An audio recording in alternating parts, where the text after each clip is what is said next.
Hey guys, happy Monday. So I'm going to go over the games of my team in round 2 of the Lichess4545 League, and these are the scores.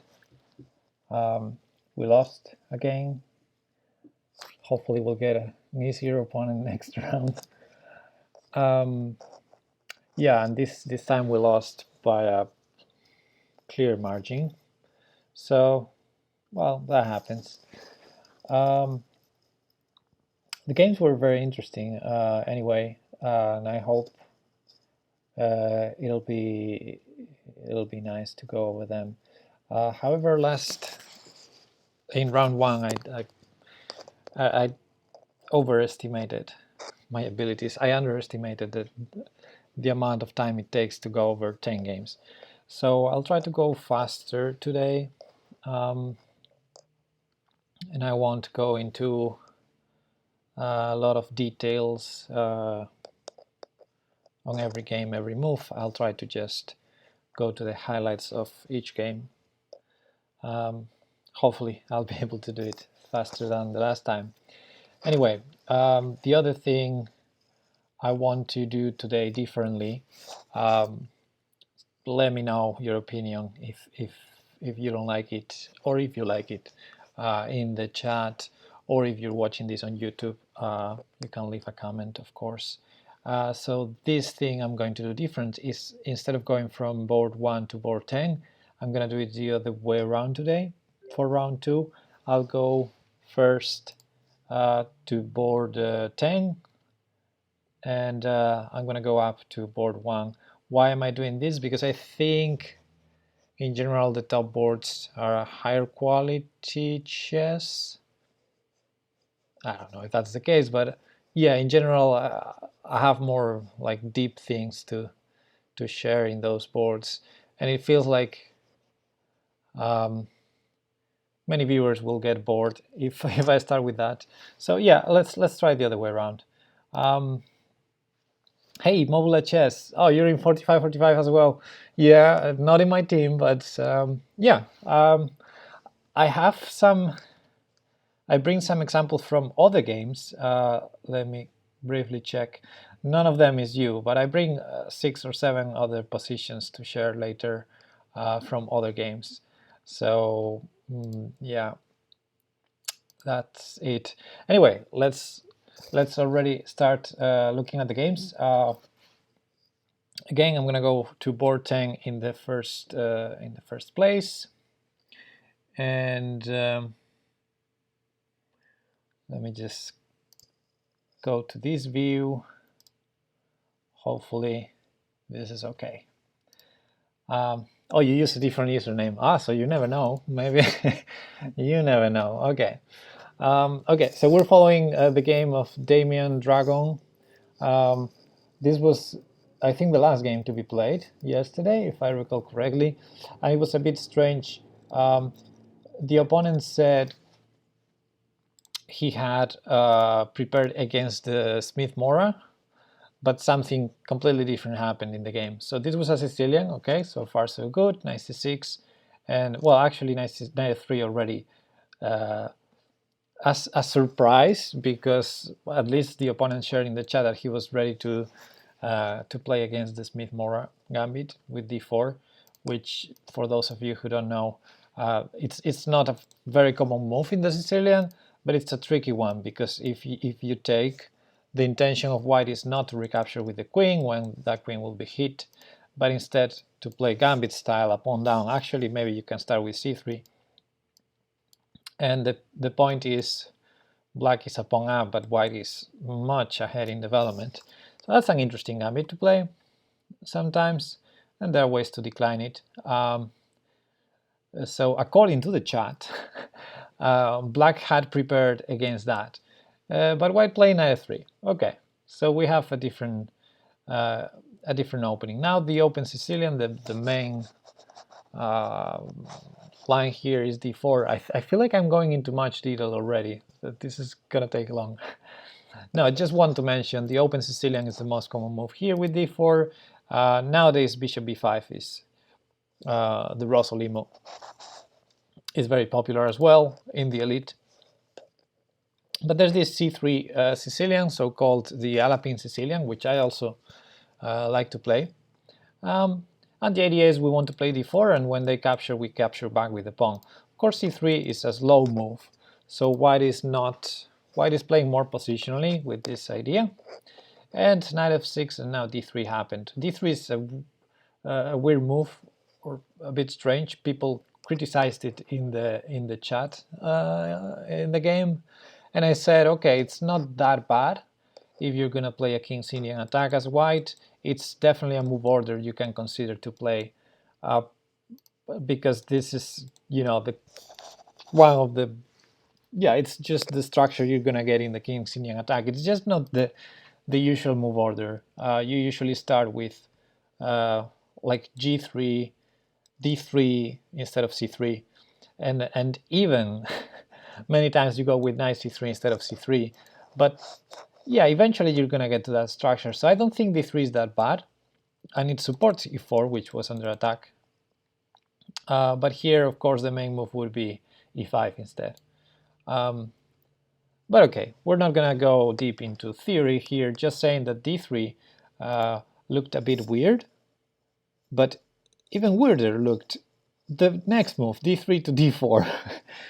Because what that's telling me is white made something really weird. They're playing d3, d4 into tempi. Yeah, this is already suspicious. White just lost a tempo in the opening for no reason. And to me, what's telling me is that maybe I'm not sure, because I didn't talk to the player. Maybe d3 was a mouse leap. I don't know, but it's very weird to play d3 and next move play d4. It's really weird. And now black is already fine. Not just the tempo, but you're also hanging e4 now in some lines. And this is an important theme in the Alapin, yeah, and in some of the lines of the Sicilian. Is at this point you cannot take it immediately. But if you trade, which didn't happen in the game, yeah, it did happen in the game. So if you trade, you can just grab the pawn next, which in the game didn't happen. In the game, bishop g4 was played. But here, it's just a pawn that you can grab as black, then you can go back if you want. It's a pawn up. I would claim it's even more than a pawn, because this is isolated. I mean, it's really bad for white this. Now, there is a trick, though, which is interesting, and maybe d3 and then d4 was planning or inviting black to fall for the trick, which is if you take the pawn immediately, then you may lose a piece, because d5 hits the knight, but if that knight ever moves, there's queen a4 check winning the other knight. So maybe it would be a very, very suspicious way to try to make black fall into a trap, really, because it's not good to play d3, d4. And anyway, black didn't fall for that and just took. And again, this would have been a free pawn, but bishop g4, nothing wrong with it. I mean, the engine doesn't like it, but give me a second, I have some message to answer. So yeah, bishop g4 is interesting as well. It's putting okay, I don't need to answer these messages. It's pinning the knight, so the idea is it's still threatening this pawn, and it's putting pressure here and directly to the center, so bishop takes is a threat. And then if you take with the queen, you hand this pawn. If you take with the pawn, you ruin your structure. So bishop g4, positionally speaking, not a bad move. Tactically is not best, because you could have grabbed a pawn, and also white now can save his position, and actually white can even be in good shape after a move like d5 here. But that wasn't played in the game anyway. So h3, and now bishop h5, which I consider a mistake, because as I just mentioned, bishop takes f3 was a threat, so if I was black, I would take. And now queen takes hands d4. And if you have to take with the pawn, this is not ideal. It's not good for this king, right? It's never going to be safe. The c file is open. Now the g file is open. This king will never be safe for the rest of the game. There's no way to castle into safety anymore. So, yeah, very strange play by both players. I have to say that the match was decided already, so they were both playing without pressure. And okay, that's at least an excuse they had. Again, e4 was hanging. Would have been wise to defend it. Knight c3 also made sense. Bishop c4. Black finally took the pawn. And queen e2, okay. A bit strange move because, well, there's a number of developing moves you can play here as white, like castling would be normal. Knight c3 maybe. This bishop somewhere. But queen e2 is precisely not a good one because, I mean, your knight is pinned on f3, so it looks like you're undefending d4, and I assume here black has a number of ways to make use of that. He played d5, good move, because it defends the knight that was under attack, and also it wins a tempo. So now, if this bishop moves somewhere, it's going to be in trouble everywhere, right? Like in the game, it wasn't moved, but after bishop b3 or bishop d3, at least you're hanging d4, at least. But if you try to pin the knight, queen a5 check, and you may lose that bishop, because knight c3, there's knight takes c3, and even though you have the intermediate move, then there's pawn takes, queen takes, and the rook on a1 is hanging, and you don't have time for bishop d2 because your queen is hanging on e2. I don't know if, sorry, I'm calculating here. What I mean is this, I should put moves on the board. Takes, boom. And now, yeah, if you take this knight, you lose the bishop. Sorry, you don't lose the bishop, but the queen takes c3 comes, so that's a problem. And if you move this queen, you lose the bishop. So bishop takes, and this may be your best try. Still terrible. But okay, maybe this is actually playable for white, but this is still a very terrible position in the end. Positionally speaking, the structure is horrible, but at least you save the material. Okay, anyway, that's of course something suspicious. In the game, g4 was played, bishop g6. There was nothing wrong, I think, with taking here. Look at white's structure, just save this knight. Yeah, just knight f6 or queen d5. But yeah, bishop g6 was played, and now h4. That's probably the one of the worst moves. Again, you have a problem here, and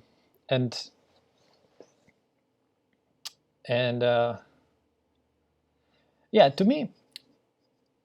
Okay, you can make a mistake, you can lose a pawn in the opening, that happens.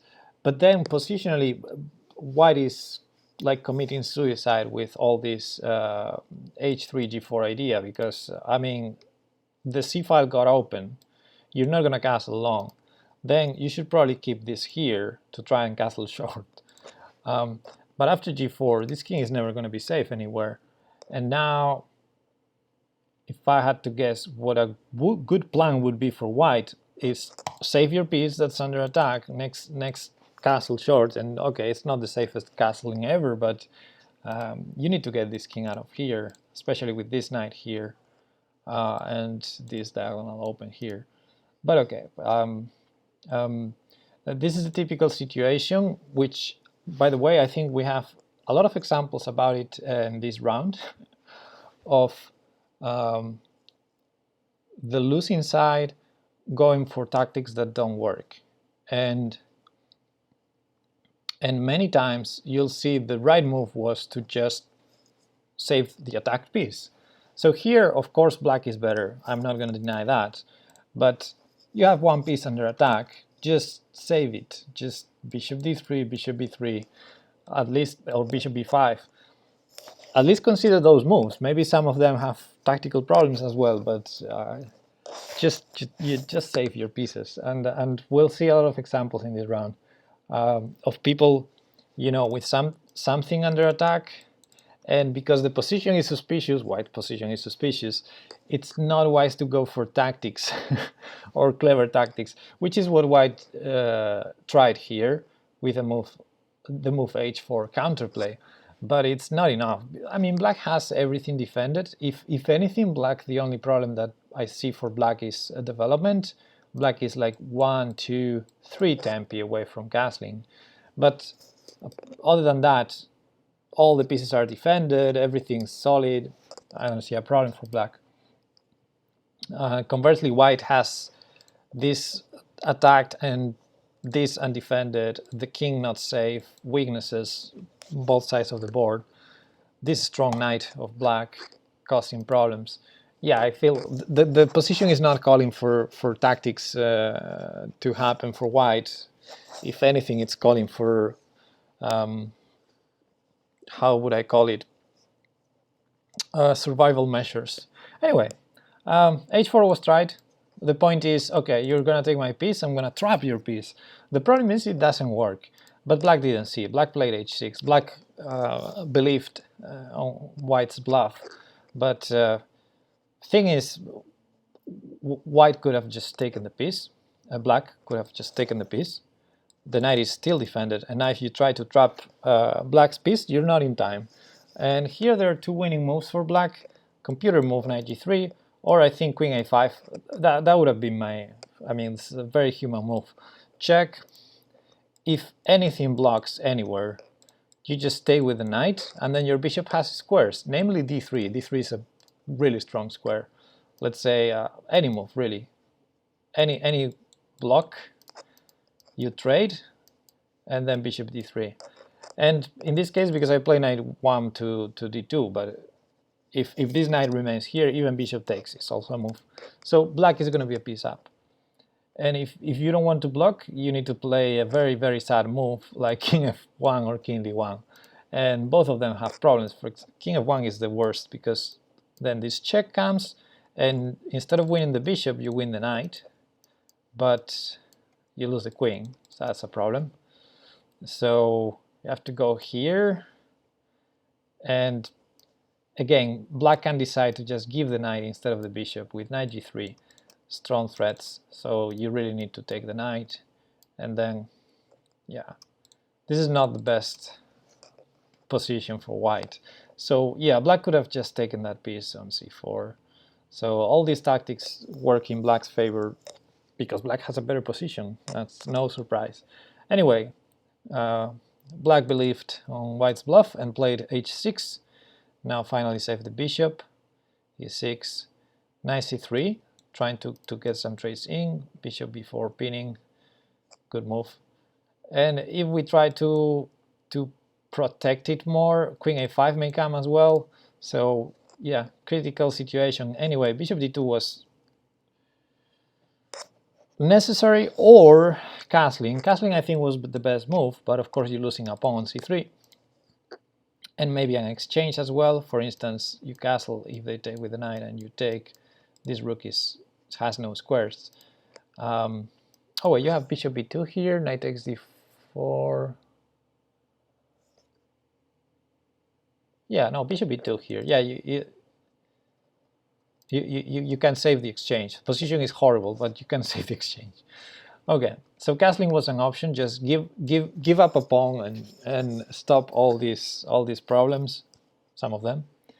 But white decided to counter with a3, which is a really bad move.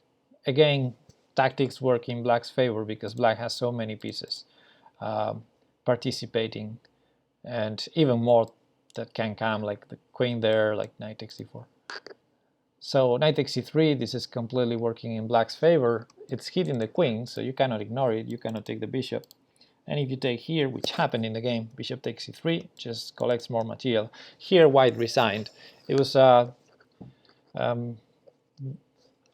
don't want to say a smooth win by black, but close to smooth, yeah. Anyway, took me too long this game, so I'm gonna go faster on the next games. Okay, let's watch Kapu's game now. Kapu was black against Skift, and yeah, here an accident happened in the opening. Again, I'm gonna try to focus only on the highlights of the game, so let's try to go faster. So Kapu played a Caro-Kann, which I don't know how familiar is he with that, but what I know is he thought white would play either the advanced variation, which actually happened in the game, or the two knights variation, which after d4 didn't happen. So the two knights was some opening that his opponent have been playing lately. So yeah, Kapu I think was ready to face this, and also the advanced variation. I don't know if he had any additional preparation on the advanced variation because we didn't talk about it, I think. But the move that surprised him was the move here.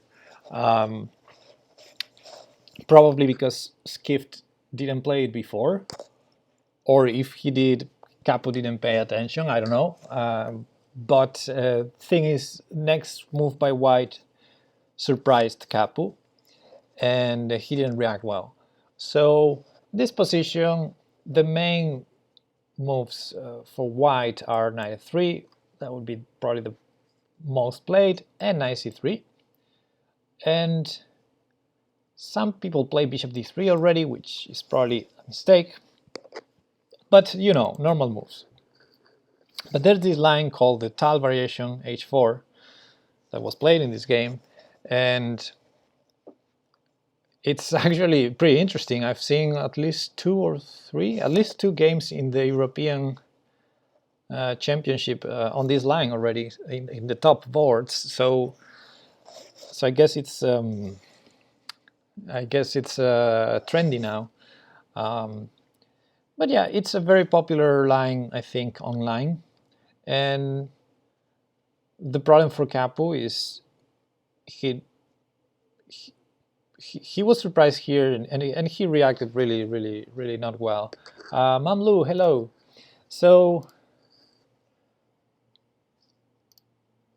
this is your favorite line. I mean, this is tricky, and of course there's a lot of theory in this line, and you can go deep in the theory, or you can hang a piece here already if you're black, which is what Kapu did. So that was bad. Yeah. So the thing is, if anything, the mistake, I think, was not to think here, because he actually wrote in the chat, I don't understand h4. Okay, those were not the exact words, but something like, I don't see the purpose of the move h4. And if you don't see the purpose of your opponent's move, then you should probably dedicate some minutes to it until you understand it. So Kapu ended playing a normal move in the Caro-Kann, e6. Yeah, exactly. I don't understand h4, famous last words. Exactly. And he played e6. And if we have a look at the clock, let me check that you can see the clock. Yeah, you can see the clock on the screen. This is 44:52, and a move earlier was 45:51. So he spent like a minute.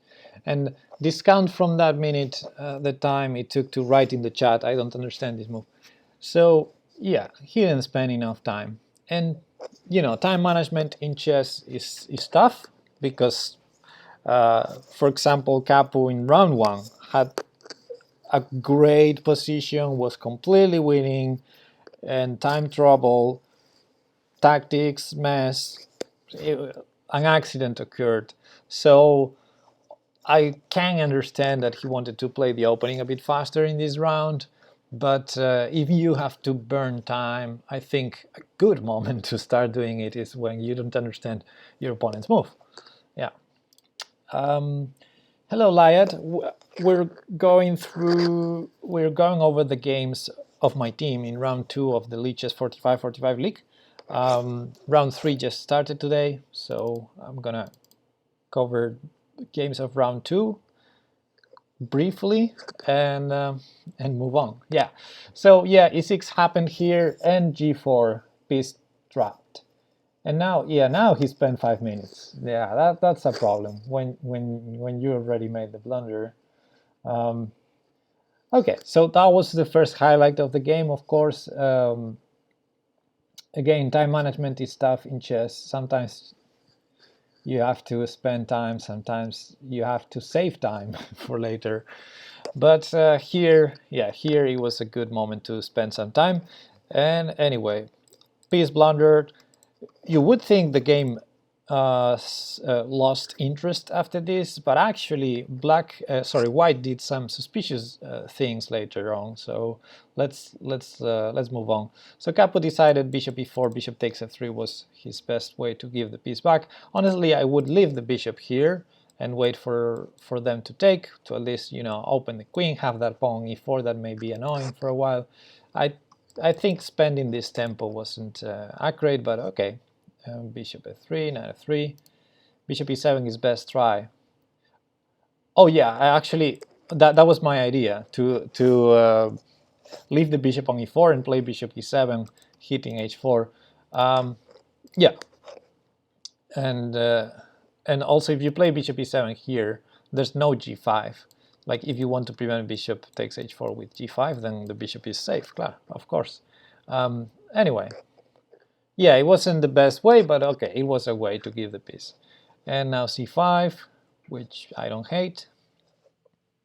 c3, queen b6, and c4. White, okay, I don't want to, I mean, white is winning, of course, but now white starts doing some suspicious moves after knight c6 here. Position is like +5 or something like that, and white does this d5 move. So white went all crazy here. d5, just a pawn. Knight c3, okay, that's a move. Long castle, which I like, because I mean we're lost. Let's play crazy. c4 was completely unnecessary, yeah, but wait for it. c4 may have looked completely unnecessary. d5 may have looked completely unnecessary, but look at this move now. Knight takes d5. Now this is completely unnecessary, but white is going all in here, and I felt like this was too much already. Knight takes d5. But yeah, definitely white has some ideas to take on c4, put pressure on f7. Well, I don't know if white wants to lose. White wanted to be active, but yeah, white is just giving the piece back for some activity, and the activity happened, and it worked out well for white. But yeah, the game could have gone either way. I have to say, if I was white, I wouldn't have done this. I mean, you're a piece up, just enjoy your piece up. Don't give it back for something that's not very tangible, right? I was an alternate for board 9 last season, and there were no such shenanigans. Okay, so rook d7 trying to hold onto the f7 pawn, and now e6. White going there, very active, which, I mean, if there's one thing that white is doing well, is that he's not letting black develop the rest of the pieces. That's one thing that white is doing well. Anyway, rook e7, good move. And now a very interesting move, knight g5, which objectively is not the best move, but it's really tricky. And here is where Kapu actually started going wrong.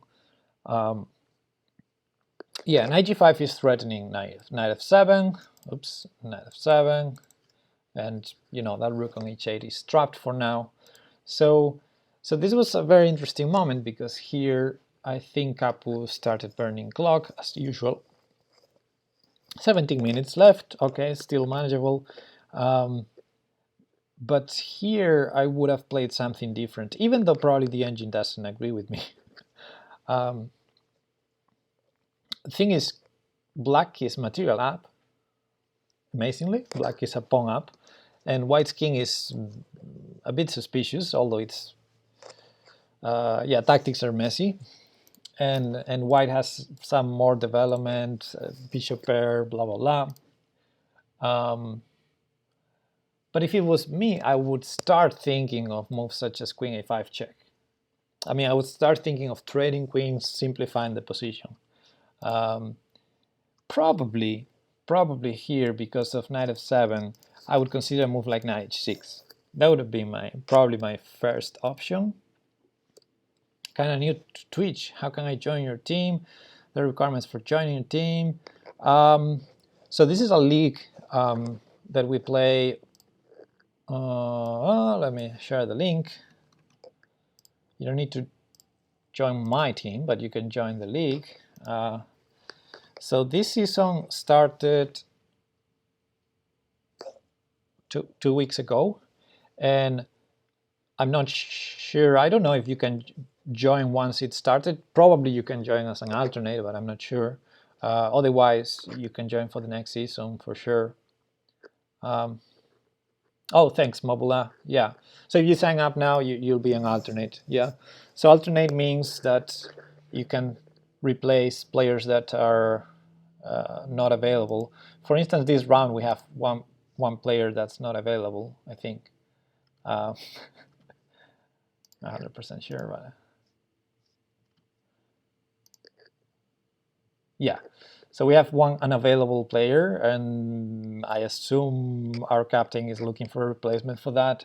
And we're just one team. There are many teams. So yeah, alternates end up playing usually, I think. Otherwise, the Lone Wolf League is taking sign-ups for the upcoming season, which starts today. Oh, cool. What's the time control there in the Lone Wolf one?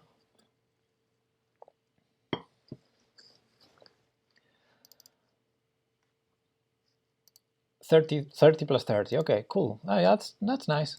So yeah, I would consider moves like knight h6, queen b4, and queen a5 were in my head at this point when I was watching the game. For sure, trying to either simplify trade queens or solve the development problem, which to me it's a positional problem. You know, tactics in service of strategy. That's how it should be in chess. So you should be calculating, yes, and looking for tactics, yes, but thinking about your strategy. And here, strategically, we need to finish development, and that also solves the problem of the rook trapped on h8, by the way. But also it's interesting to simplify. We're a pawn up, blah, blah, blah. So strategically, I would be thinking of those things. Instead, knight e5 happened, which is tactically interesting, very interesting, because, okay, it's hitting the bishop, it's defending f7, it's allowing pawn takes, but then there are discovered checks that are very interesting, probably winning. So very interesting move, knight e5. But after bishop f4, now the position is a mess. And okay, he takes, and here knight f7 is still a big threat. So for example, a move that I would never consider, although it was discussed in the chat, was queen takes b2, but then c5 is hanging, then also just castling and everything's under attack. So that's almost like suicide. But knight f7 is still a threat, and this was tricky. Here again, I would consider a move like knight h6, although knight h6 has problems. But still, I would consider it because, you know, development, defend f7. So this is an interesting moment because I think the best move is what Kapu played, f takes e6, objectively, according to the engine. Now, I think it's much simpler to play h6 here. The point being, after f takes e6, oh, actually the engine doesn't like it. I thought it was objectively the best, but I guess it's not. So yeah, saves the problem of knight f7 and captures this pawn, but now this is all horrible. I think h6 was really simple here, because we hit the knight, and the knight thanks to this being a check, is not in time to take on f7, because I just stay with check. You have to trade queens, check, and then I have rook h7, which, okay, maybe it's not it may not look like the best square, but it's safe there. It can't be attacked. And then we're going to play g5, for instance. We're going to threat a g5, actually. And black is going to finally develop their pieces. So that was one option here. But of course, time travel is happening already. 6 minutes against 27. And now bishop e5. I like how white, despite not playing maybe the best moves or what the engine suggests as the best moves, this knight g5, bishop f4, now bishop e5, defending that, putting pressure here. White is playing annoying moves, making black's life difficult, and for black it's difficult in time travel to find a precise way to play. Here again, now h6 happened, which is a good move. And I can't complain of that move. But again, I would consider, what about a queen trade? Are we lost? Not. I mean, maybe we're lost, but it looks playable. I would consider it. h6, knight 4, coming here. Rook d7, good move, best move. And short castle. White is maximizing their pieces. And here, the final mistake. The final mistake, I'm not gonna go too deep into this, but basically we have developing problems and 2 minutes on the clock. This is under attack, by the way. And g7 is under pressure, so there's no bishop e7, for instance. I mean, I guess it's playable. It's better than the game. But yeah, we have these problems, and black is better. Yeah, black is better according to the engine, because I mean we're 2 pawns up, so if we manage to solve the positional problems, we're better, yes, but that's the objective evaluation. The not so objective evaluation that we can actually understand from what Stockfish says. Stockfish says minus 0.3, but we're 2 pawns up. So you can already understand that white has a lot of compensation and it's a very uncomfortable position. We need to be very precise here. And okay, the only good news, I think, from black's point of view is that we don't have a lot of options, because this is under attack, we need to develop this is under pressure. Really, the best move is not that hard by elimination, which is 97, but Kapu didn't see it. I mean, it's 2 minutes on the clock. Again, that's problems.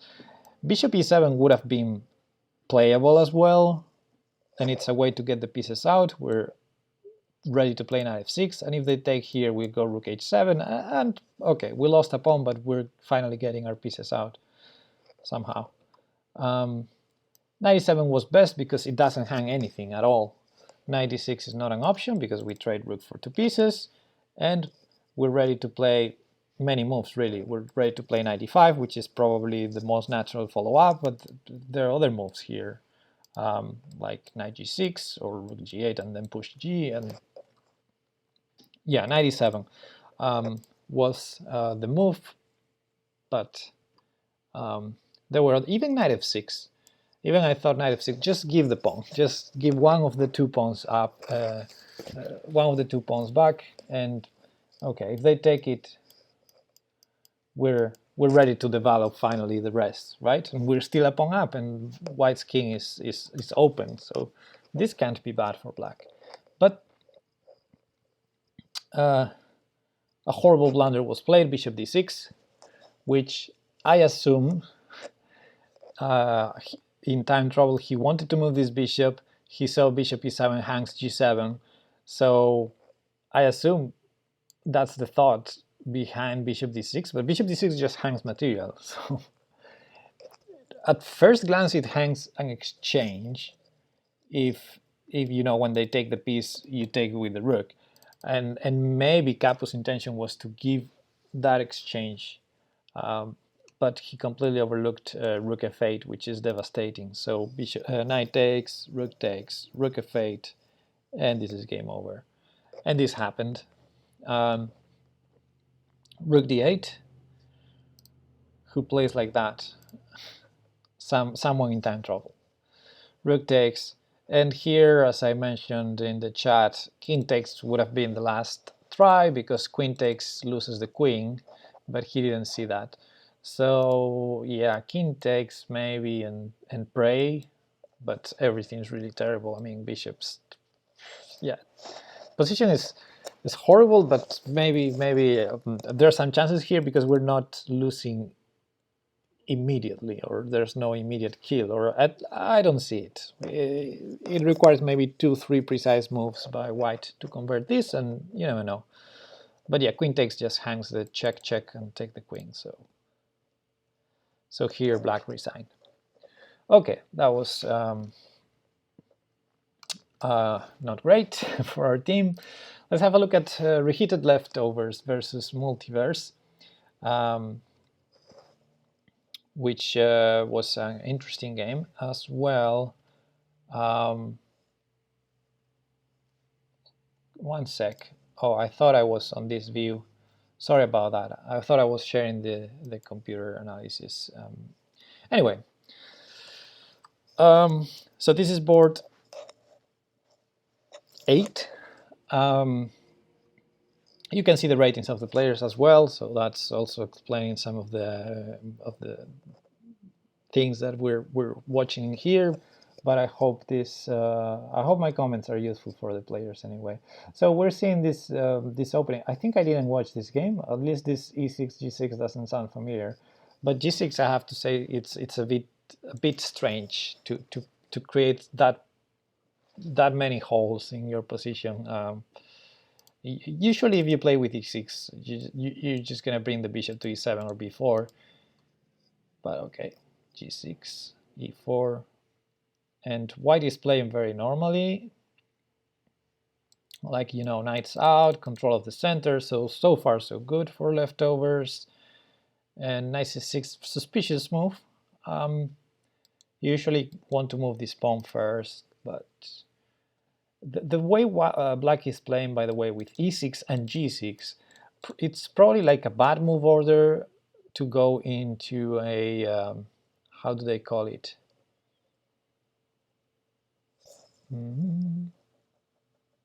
Can't remember the name in English.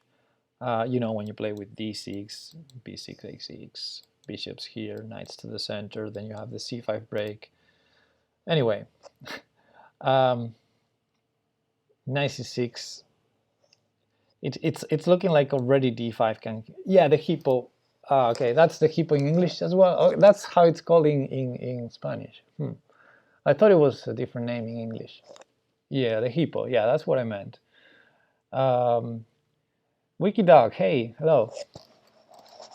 So anyway, this knight is exposed to d5 at some point, but h4, rar. Okay, f5. I can't even comment on these moves. It's also very suspicious, very suspicious. e5 grabbing space. Jealous of your teammates that you reveal their games like this. Okay. Okay, d5.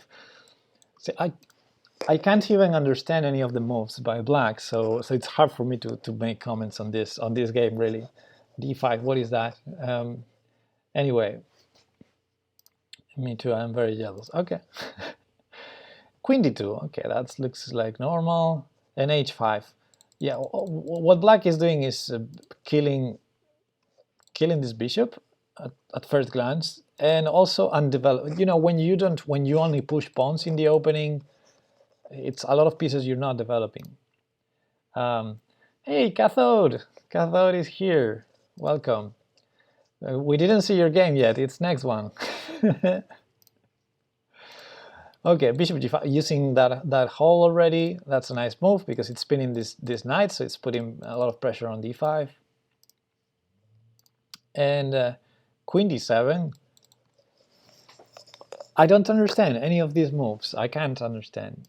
I can't understand queen d7 at all. I mean, it's unpinning the knight. That's the only explanation I can find. But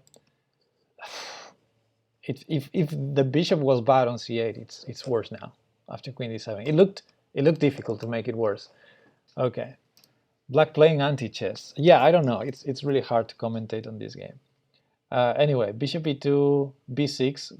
What else? Yeah, that's the only way to develop the bishop now. Short castle, bishop e7, rook c1. Oh, I remember the game now. Oh, I remember the game now. Oh, oh. Welcome to life of the lower boards. Yeah. So look at this position. Make a mental screenshot of this position. And now let's see how black won this game. I remember now. Yeah. Yeah, I mean, wow. Okay, so because this was the mate. Yeah, I remember because of c and d5 and the rook here. Yeah. So it looks like white has a very big control of the g5 square, but that's not how the game ends. Okay, anyway, let's see how it continues. So a6, a3. There's basically only one thing I have to say about this game, and it's the end. Here, by the way, all the time, since this knight came to c6, I think c7 is a weakness. All the time, especially with this pawn already on c4. So I think during the game there were like a million chances for white to take on d5 and then double rooks and start building pressure on the c file. That didn't happen until the last moment, and when it happened it was bad. Black took the c pawn and lined up the queen and light square bishop. Yep. So knight here, knight f7 fighting for this square somehow, and bishop takes e7. Okay, I guess it's a move, and then you can take on d5, right? Spoilers, yeah. So I think there was nothing wrong with leaving this bishop here. Just keep up with your plan. I think white has a very pleasant position. If you want to not give it for this knight on f7, why do you give it for the knight on e7? Okay, so I think there's like three options here for white. Leave the bishop there, remove it from there, or trade on e7 to take on d5. Now, if you remove it from here, one option is to just bring it back, bishop f4, bishop e3, and you have full control of the dark squares anyway. Another option would be bishop f6, and if bishop h6, maybe knight g5. But bishop f6, well, actually bishop h6, yeah, knight g5, and then maybe f4. Like bishop f6, I mean, in the end, it's your bad bishop, so trading it for this bishop on g7, what's wrong about it? So bishop f6 seems normal here. But bishop e7, the only way I can understand this move is, you're removing the defender of d5. So when you take, you're going to kill this bishop. Like if they take, you trade and then c7.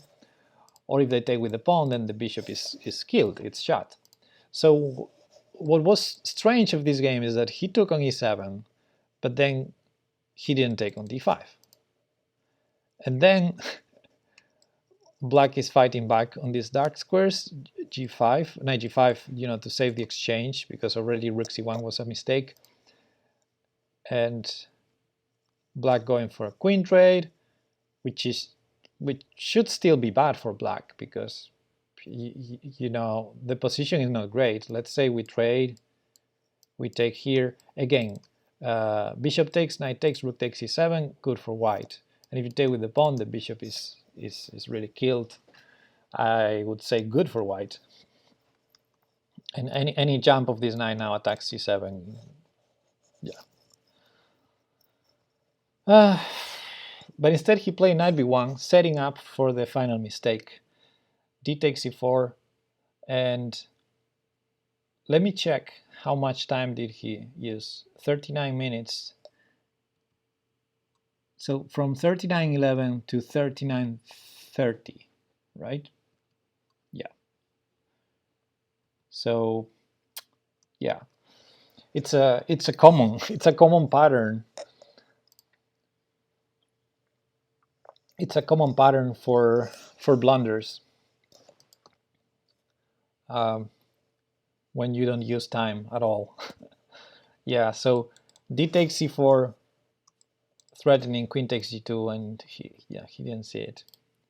And it was a classical game. Yeah, but those things happen. You know, rook takes c4. You would never play rook takes c4 if you don't play knight b1. Knight b1 was setting up for the mistake. Yeah.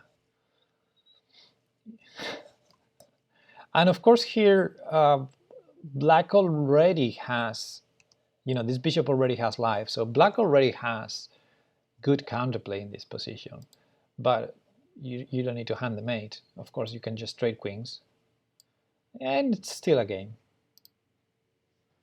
Hello, ephemeral advantage. What's up? Okay, so that's what happened in game in board 8. That was an accident. Let's go see the game of cathode-ray-jepsen, board 7. And speaking of playing fast or playing too fast, this game went. Oh no! Wait, I'm mixing up with a different game. Yeah, I was thinking of Pulsar's game. Yeah. You not playing fast enough. Yeah. You had time travel issues in the end. Evil Bar looks interesting. Yeah, some stuff happened in the end. So we have an IMSO Indian, yeah, with bishop b4. Stockfish having a heart attack. Yeah, I remember. Yeah, I remember now. f5. Okay, so IMSO Indian, bishop d3, d5, all pretty standard. And white decides to take, which is playable, I guess, although everybody here keeps developing. But okay, takes. Now this bishop is happy. And it feels like black should have no problems after white decides to take on d5. And castle, c6. Yeah, and I remember now this a5 move. So there's I cannot criticize a5. I think a5 is just a playable move. I don't see anything wrong with it. Objectively speaking, it may not be the best if you ask Stockfish, but I guess it's a move. What I can criticize, but only in retrospect after seeing the rest of the game and seeing you didn't have time in the end when you needed it, spending 9 minutes on this move, maybe it's not very practical. Yeah, like if it was me here, I would think the bishop is no longer doing anything here, and I would just move bishop d6. Like, if I really think there's any problem with having the bishop hanging there, which I don't exactly see a problem yet, but definitely the bishop does not belong on b4 anymore. So a5, okay, we're grabbing space there, but I'm not sure where that's gonna go really, or how that can be that useful. Why not just develop something? Yeah. I think any developing move here would be normal. Knight bd7, for instance. Just maybe go there. Maybe bishop g4 and trying to put it here. I don't know. I guess many moves are playable here because there's no real problem here, and you can actually wait. I mean, for me, this bishop will go to d6. Okay, that's like the most natural square. But we can develop now and wait for a move like a3, so to make white spend that tempo to put it on d6. That's probably how I would approach this position. But even if it occurs to me to consider a move like a5, I would probably play it instantly if it occurs to me. And if it doesn't, well, that happens. But spending almost 10 minutes here, yeah. Spent a lot calculating knight bd7, knight takes d5 before I got sick of it. But at knight takes d5, you have knight takes d5. So, okay, I guess that's the thing with calculation. And I said this to Kapu, and yeah, especially I cannot insist enough for the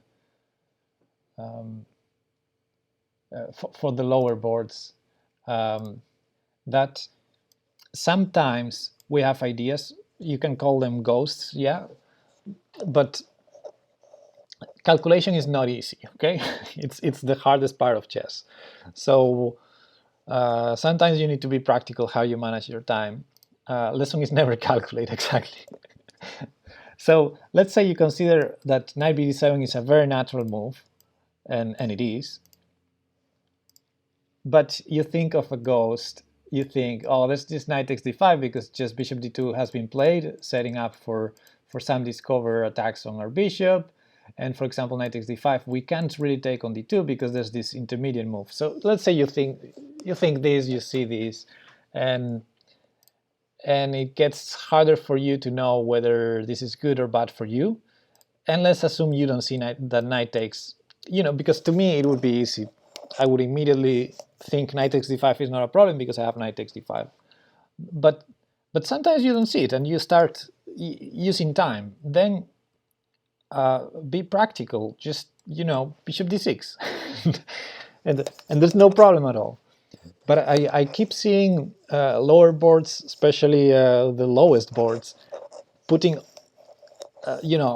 having all their pieces undefended on the board, and it doesn't really matter whether it works or not, the tactic for your opponent. What matters is you keep burning your time, because you need to start calculating a lot of things that you wouldn't need to if your piece was back safe.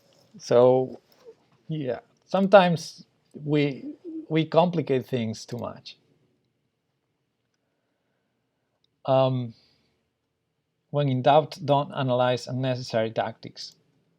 Yeah, of course. I mean, if you see a problem, if you see there's a potential problem and you don't see the solution, just find something else.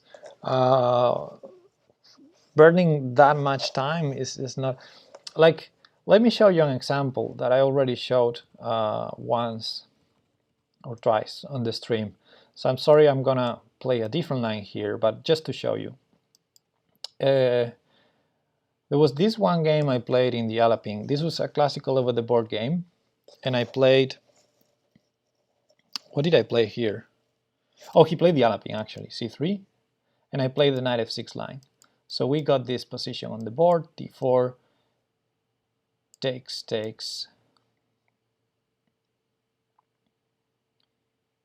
knight c6, knight f3, d6, bishop c4. Okay, so I got this position over the board. This is just an example of good time management, in my opinion. And I was lucky to do it in this game. That's why I use it as an example, because of course I had my good share of bad time management in many situations. So here in this position, it's funny because this is the main line, bishop c4, and the main line continues knight b6, bishop b3. Okay, so that's the context. Now, to complete the context, when I'm white in this position, this was my first game ever playing the black side of this, but I used to play the Alaping a lot as white. Problem is, here I never play bishop c4. I play knight c3, which is another line. Okay, so even though bishop c4 is the most popular, I never played this. So when I had to face it over the board, I didn't know the theory. Okay, that happens. Then I started thinking, okay, knight b6 seems like the most natural move to me, but I saw a ghost, and the ghost was bishop takes f7. And when I saw it, I started calculating it, because of course, I don't want to allow some trick already in a position that I don't know. So I started calculating bishop f7, king takes, knight g5 check. It looked like I could defend properly, and I would be a piece up. But then I saw e6 check, and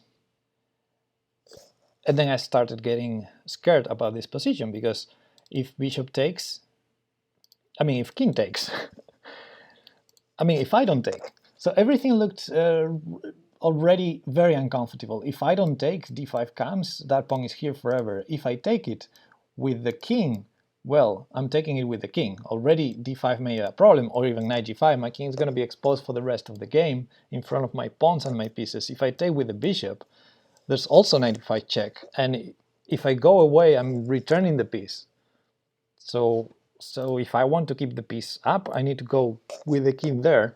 And at this point, I stopped calculating. Okay, it was it took me maybe a minute or 2 minutes to get to this point where I said, okay, I'm not going to calculate more. I'm not going to burn time, even if this position is good for black, which it is, objectively.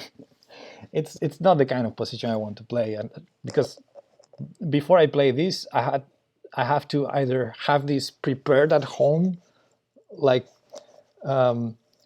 this needs to be theory that I know, otherwise I'm not going to play this over the board unless I burn all of my time here, like 30 minutes, trying to decide whether this is playable or not.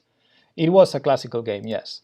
But the thing is, imagine I calculate for, let's say, 30 minutes to actually decide that this is advantage for black, which objectively is, okay? But look at the position, it's really scary. Even if I spend 30 minutes calculating that, and then I play knight b6, my opponent will play bishop b3, and I'll be 30 minutes down on the clock, plus tired, exhausted in my mind, okay? So that's really impractical, really impractical. So in that game, after seeing that ghost, let's call it, bishop f7, I was very practical. I decided it probably doesn't work for white. He probably will not play it if I play knight b6, but I'm not going to take the chance. So I'm going to play another solid move and not allow that. So I spent maybe 3-4 minutes tops, and I played e6, and the game continued. And then later in the game, in a very interesting middle game, tactical, I had the time and the fresh mind to calculate, and I ended up winning that game. So I was surprised in a good way, let's say, that I was practical managing my clock, and then it turned out being good, even though e6 is objectively not the best move, because knight b6 is. But sometimes you can't know it all and you can't calculate it all. So if you see some potential problem, just don't allow it. Just don't burn your time in the opening, right? So, okay, that was, sorry for the digression there. Let's go back to the game. And yeah, sometimes you can't calculate it all and whatever. I think if I was calculating here after bishop d2, if I was calculating knight d7, knight takes d5, and it took me more than a couple minutes to realize whether I can play a developing move or not, I would find for something more practical like bishop d6, or even the move you did, a5, which solves the problem as well, but I wouldn't spend 9 minutes on it, I would just play it. But okay, of course, that's not I'm not saying you lost the game because of this, or it's just these things, pile up. Rook c1, knight bd7, knight e4, bishop d6, and I think the position looks very pleasant to me for black. Bishop f7 has been played on master level. Yeah, actually that was funny, because after the game, of course, I checked, and that's also a way you learn in chess, right? You discover things over the board and you analyze them, and then they're part or not of your repertoire and the theory you know. But sometimes you can't really take the risk, especially if it's a team competition, which it was in this case. I wouldn't take the risk to allow something that I don't know what's going on. I'd rather have control of what's happening on the board. So after the game, I took a look at it, and it was really, really dangerous, even though Stockfish, of course, likes black. So I started playing it as white in bullet, and it really gives good results, even against masters, yeah. Because it's really dangerous for black. It's fully that Stockfish likes black in all. It's funny. Yeah, but those kinds of lines. Also, for instance, after the game, my opponent told me, "Why didn't you play knight b6 here when I played e6?" And also I spent like 4 minutes, and then I played e6 instead of knight b6. So after the game, he told me, "Why didn't you play knight b6 here?" And I said, "Oh, bishop f7, then e6." And he was like, "What?" Because nobody knows, of course. You know, it's not the main line, because Stockfish will never give you that bishop f7 as a move. But yeah, Stockfish tells you half of the story, right, of a position. Stockfish gives you the objective evaluation of a position, but we're humans and we can't play perfect. So some positions are really dangerous, regardless of what Stockfish says. Anyway, knight f8 here, very normal move. Overprotecting h7. Also, the knight can jump to many interesting squares. Queen b3, trying to probably avoid the development of this bishop on c8. Okay, all so far so good. And bishop c7. Sorry. Bishop c7, getting ready to, you know, queen d6, queen h2 mate. That would be nice. Queen c2, queen d6. It looks like no side is doing anything except for this checkmate threat. White wins more games with bishop f7 than with bishop b5, which is main move. It's really dangerous, that line, yeah. Okay, so queen d6 forcing any sort of weakness, right? And white decides to go for f4, which seems very natural. Knight e4, using that square already, seems normal. And white decides to give away this bishop, which I'm not sure. Was it necessary?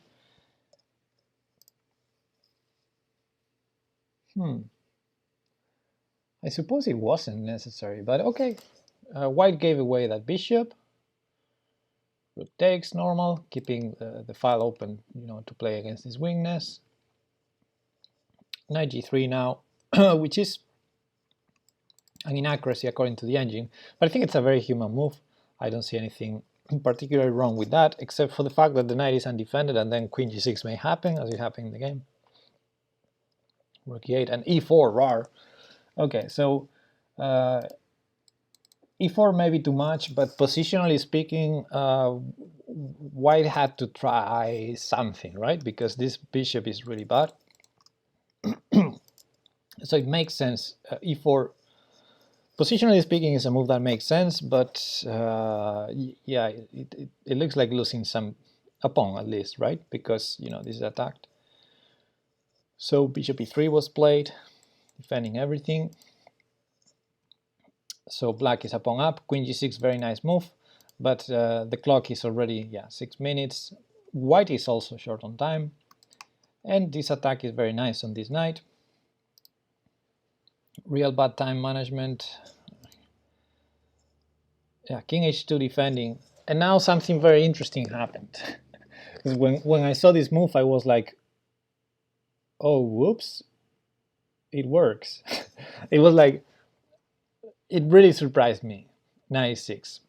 I don't know, there are other moves here that can be played, but and I assume many normal not committing moves that just keep more or less the evaluation. But knight e6, at first glance, the first thing you think is, wait, isn't that hanging this fork?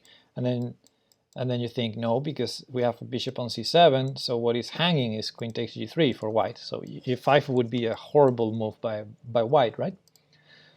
But the reason f5 is not a good move for white is that this bishop is here.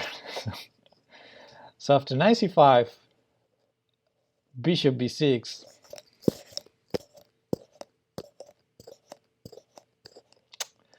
yeah.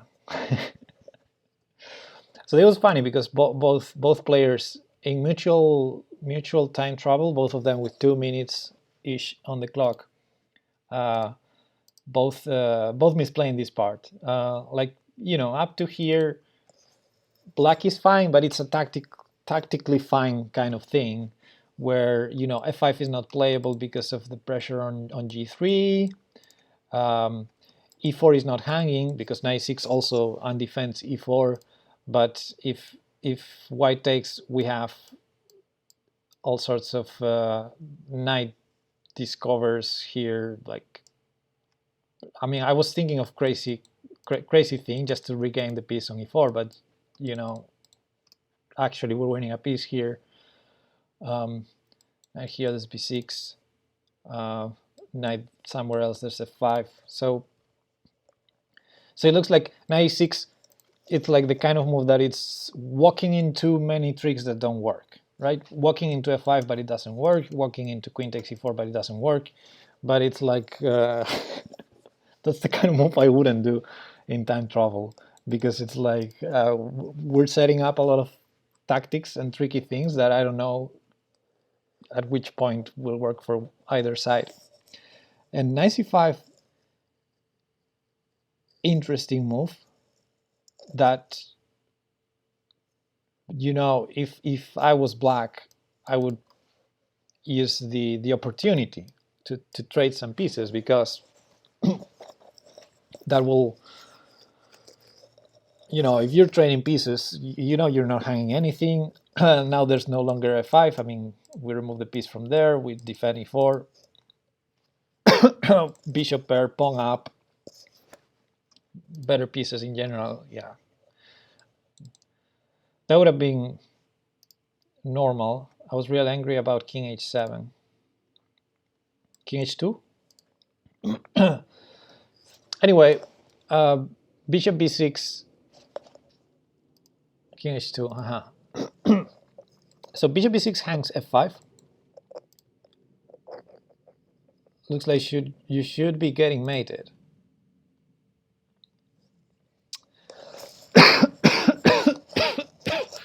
Yeah, that's the problem with emotions in chess. I think objectively, that king is sort of safe. There's an interesting blockade that black built with this pawn sacrifice moves ago to bring the bishop to e3, and it can be reinforced with knight e2. So it's a very interesting blockade, and queen d2. Very interesting blockade that white built there around the king, and I don't think we have any attack really. I mean, it's the queen. It's just the queen what we have there. But slowly, this should be great for black, the position, you know. We have a lot of advantages. The pawn up, which if they don't capture it on e4, is also a passed pawn defended. Bishop pair, our king is safer, you know. In the short term, white is blockading there, but as trades happen, that king will get more exposed due to the pawn structure than our king. So yeah, I see long-term clear advantages for black in this position, but not an immediate attack. That's the thing. Anyway, bishop b6 hangs f5, but white didn't see it, and white decided to trade on e6. And now black,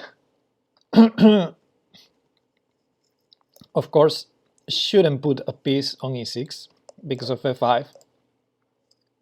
Just queen takes e6 would have been good. Yeah, after bishop takes f5, yeah, yes, we're losing a piece. But here again, the clock, 1 minute 55. That's what happened. And now, yeah, we're a piece up. Queen c5 is a nice move to end the game. It's threatening knight e7, collecting more material. Here I was thinking whether there was an option to allow that move to go queen g3, but it really never works. At the very least, bishop g1 defense. If white doesn't have anything stronger. So yeah, this is already a very bad situation to try and play on, but okay, could be. I mean, we could play for some moves if black. I mean, queen e6 maybe. If, yeah, I don't know, if white doesn't play accurate, maybe we still have some hopes on this diagonal. I don't know. Are you just going over your teammates' games, or would you take a game analysis request for my 4545? I'm going over my teammates' games, but if you want, I can have a look at your game after that, if I have time. Okay, so that was Cathode's game. Let's see Steve's game. Let me try to speed up because I said I was going to be faster than than last round, but I'm spending too much time. So I'm going to just stop at the highlights if I remember the game. So d4, d5. This is Steve versus Victor, and I think this was one of the very few smooth victories we had. We have a Queen's Gambit, and Steve played a very nice endgame. I believe he did the same in round 1, so he seems to be a very good endgame player. This line with c takes d5, it's funny because I never liked it, but I have a friend that plays this as well. To me, it seems like solving already the problem for this bishop on c8, but okay, I guess it's a simpler line than others. Bishop g5 and e3. This is exactly as my friend plays. Bishop h4, all very normal. Well, knight e2 maybe not that normal, but yeah, bishop f6. I didn't like it because why? I mean, if they play h6 here, some moves back, they play h6 here, to my eyes, bishop h4, which was played in the game, is a good move, and it's the one I would play too, because I see no reason to take on f6, although I think bishop takes f6 may be playable. If you want to play that kind of position, just give away the bishop pair and then try to argue that without that knight on f6, black will have some more issues on the light squares in the castle and in the center of the board as well. So maybe we can claim some, you know, sort of compensation for that bishop pair we lost, pressure on c7, etc. But you know, the fact that this bishop can't go to f5 or g4, the fact that this bishop can't help on this side of the board, if we play it well, like instead of knight f3 allowing bishop g4, let's say we play first h3, or we find a different way, or queen f3. I mean, maybe we can play this way with bishop takes f6, but if they play h6, you don't take on f6, then why would you in this position take on f6? It's like, it makes no sense to me. It makes no sense. And I understand he might have done it for I don't know, tactical reasons, like he wanted something to happen here. He thought with this queen b3 move he would be winning a pawn, and I think he's winning a pawn, but yeah, I don't know. It's a bit too much, but okay. I guess it's playable. Here, black started playing some suspicious moves like bishop e6, allowing queen takes b7. Of course, you can try to trade some stuff, but also c5 had to be played sooner or later. It's funny because in this game c5 was the move. Like for some moves, it didn't happen. Anyway, queen takes b7, knight goes out, preparing c5.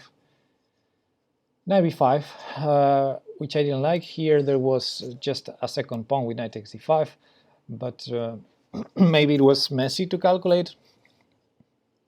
But if that doesn't work, then just castle maybe. But okay, knight b5 going after c7, and a6. Yeah, so this was a double blunder. because, okay, here black has issues. Black is losing yet another pawn, unless black goes immediately for the counterplay, which I think was a nice option for black, because knight takes would be crushing, really. So white can't take. And then c4 may happen, and you know, c5 was the move. But so a6 is a blunder, because basically allows like the most simple move in chess. And I'm still puzzled why this move didn't happen in this game. Here, white to play and collect more material. I think any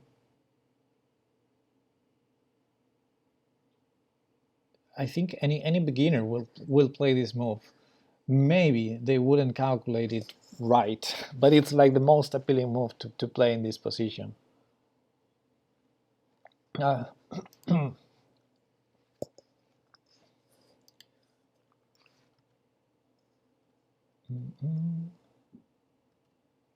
Anyone? No, nothing. How about knight takes c7? Knight takes c7, forking the rooks. Knight c7, exactly. So I don't know why knight c7 didn't happen here. Maybe dissuaded by rook b8. That's what I thought during the game, but there's so many reasons why rook b8 is not working that I thought you would at least see one of them. I mean, queen c6 is normal enough, I think. You know, save the queen, keep the knight defended. With the same concept, there was queen a7, by the way. Save the queen, keep the knight defended. So there were at least a couple of moves to do that. But also there's the intermediate knight takes e6 that hits the queen, that I think is also very natural to see. Because, you know, we save the knight, we attack the queen, so if you take my queen, I take your queen. You can take your piece back on d8, but I grabbed a pawn, right? So this would be already 2 pawns up with knight takes e6. Yeah, so I think there were, and actually he spent, let me see, in this position 41, he had 41 minutes on the clock, okay? And he spent 6 minutes, 41 to 35, 6 minutes to play knight back. So I guess he saw some sort of ghost as well, that the queen may get trapped somehow. Just, I don't see how. So knight c7 was completely winning at this point, and after knight bc3, the game is not so clear anymore. But there's one thing I liked about how he played, though, is that he was very, very, very conservative, very safe after he won the first pawn. So here, white's still a pawn up, and now what he did is go back with the knight, next move, go back with the queen, next move, hide the queen on c2, and after c5, finally, takes and castle. No, wait, rook b1 first. Black didn't take on d3 for some reason, and now castle. So what white did in this game was, I grab the pawn, I retreat all of my pieces, I'm solid, I'm safe, I'm a pawn up, which actually worked out well. I think black had many chances to complicate the game, but didn't quite manage. And yeah, after queen d6, knight b5, white started having a very nice blockade. And actually, I like this. I like how he used this knight b5 idea. The engine doesn't like it because of things, but he played this knight b5 here, then he reinforced it, and then suddenly he had a perfect blockade of the position, because in this position the advantage for white has two things in return for the bishop pair, because black has the bishop pair, okay, and white has two things in return. One is the pawn up, but the second one, I'm not sure if that's an advantage, but it's a long-term, it's a potential advantage in the long term, is this isolated pawn on d5. Of course, the isolated pawn in the short term can be problematic because it gives space to black, So if black manages to start attacking us, that could be also problematic, but it's at least a potential long-term advantage for black. Also, this pawn a5 is going to be weak. So it's nice how white is setting up a very, very good endgame for him, and black didn't manage to use the dynamics of this specific position to try and build some pressure, some attack, or some counterplay at all. And eventually white kept just building with b3, queen d1 first. Yeah, there was this tactical moment where knight e7 was collecting more material. They both missed it. Bishop e2, saving the bishop. b3, bishop e4, bishop f3, and now a maneuver I like, knight e2. He's going for the perfect blockade, and now after knight e4, well, actually it's also hitting the knight, so that was nice. The knight has to do something. The most natural square for the knight looks e4, which is what happened. So chances are that when he played knight e2, he saw the simplification that's coming. Because I mean the alternative was knight e6, but there was no real good move to support the knight, because there's no rook c7, rook c8 is not a move you want to play. So knight e4, and now he went for the simplification. Takes, takes, takes, takes, block. I really like how Steve played this part of the game, and also the rest of the game. It was very smooth how he converted this advantageous endgame. Yeah, that bishop is dominated there. Doubling rooks, very smooth. Bishop d1. Problem with bishop d1 is it has no threat. King here. Bishop has to go away. More trades. Yeah. Bringing the king, which I like. These knights are perfect for the position. Yeah.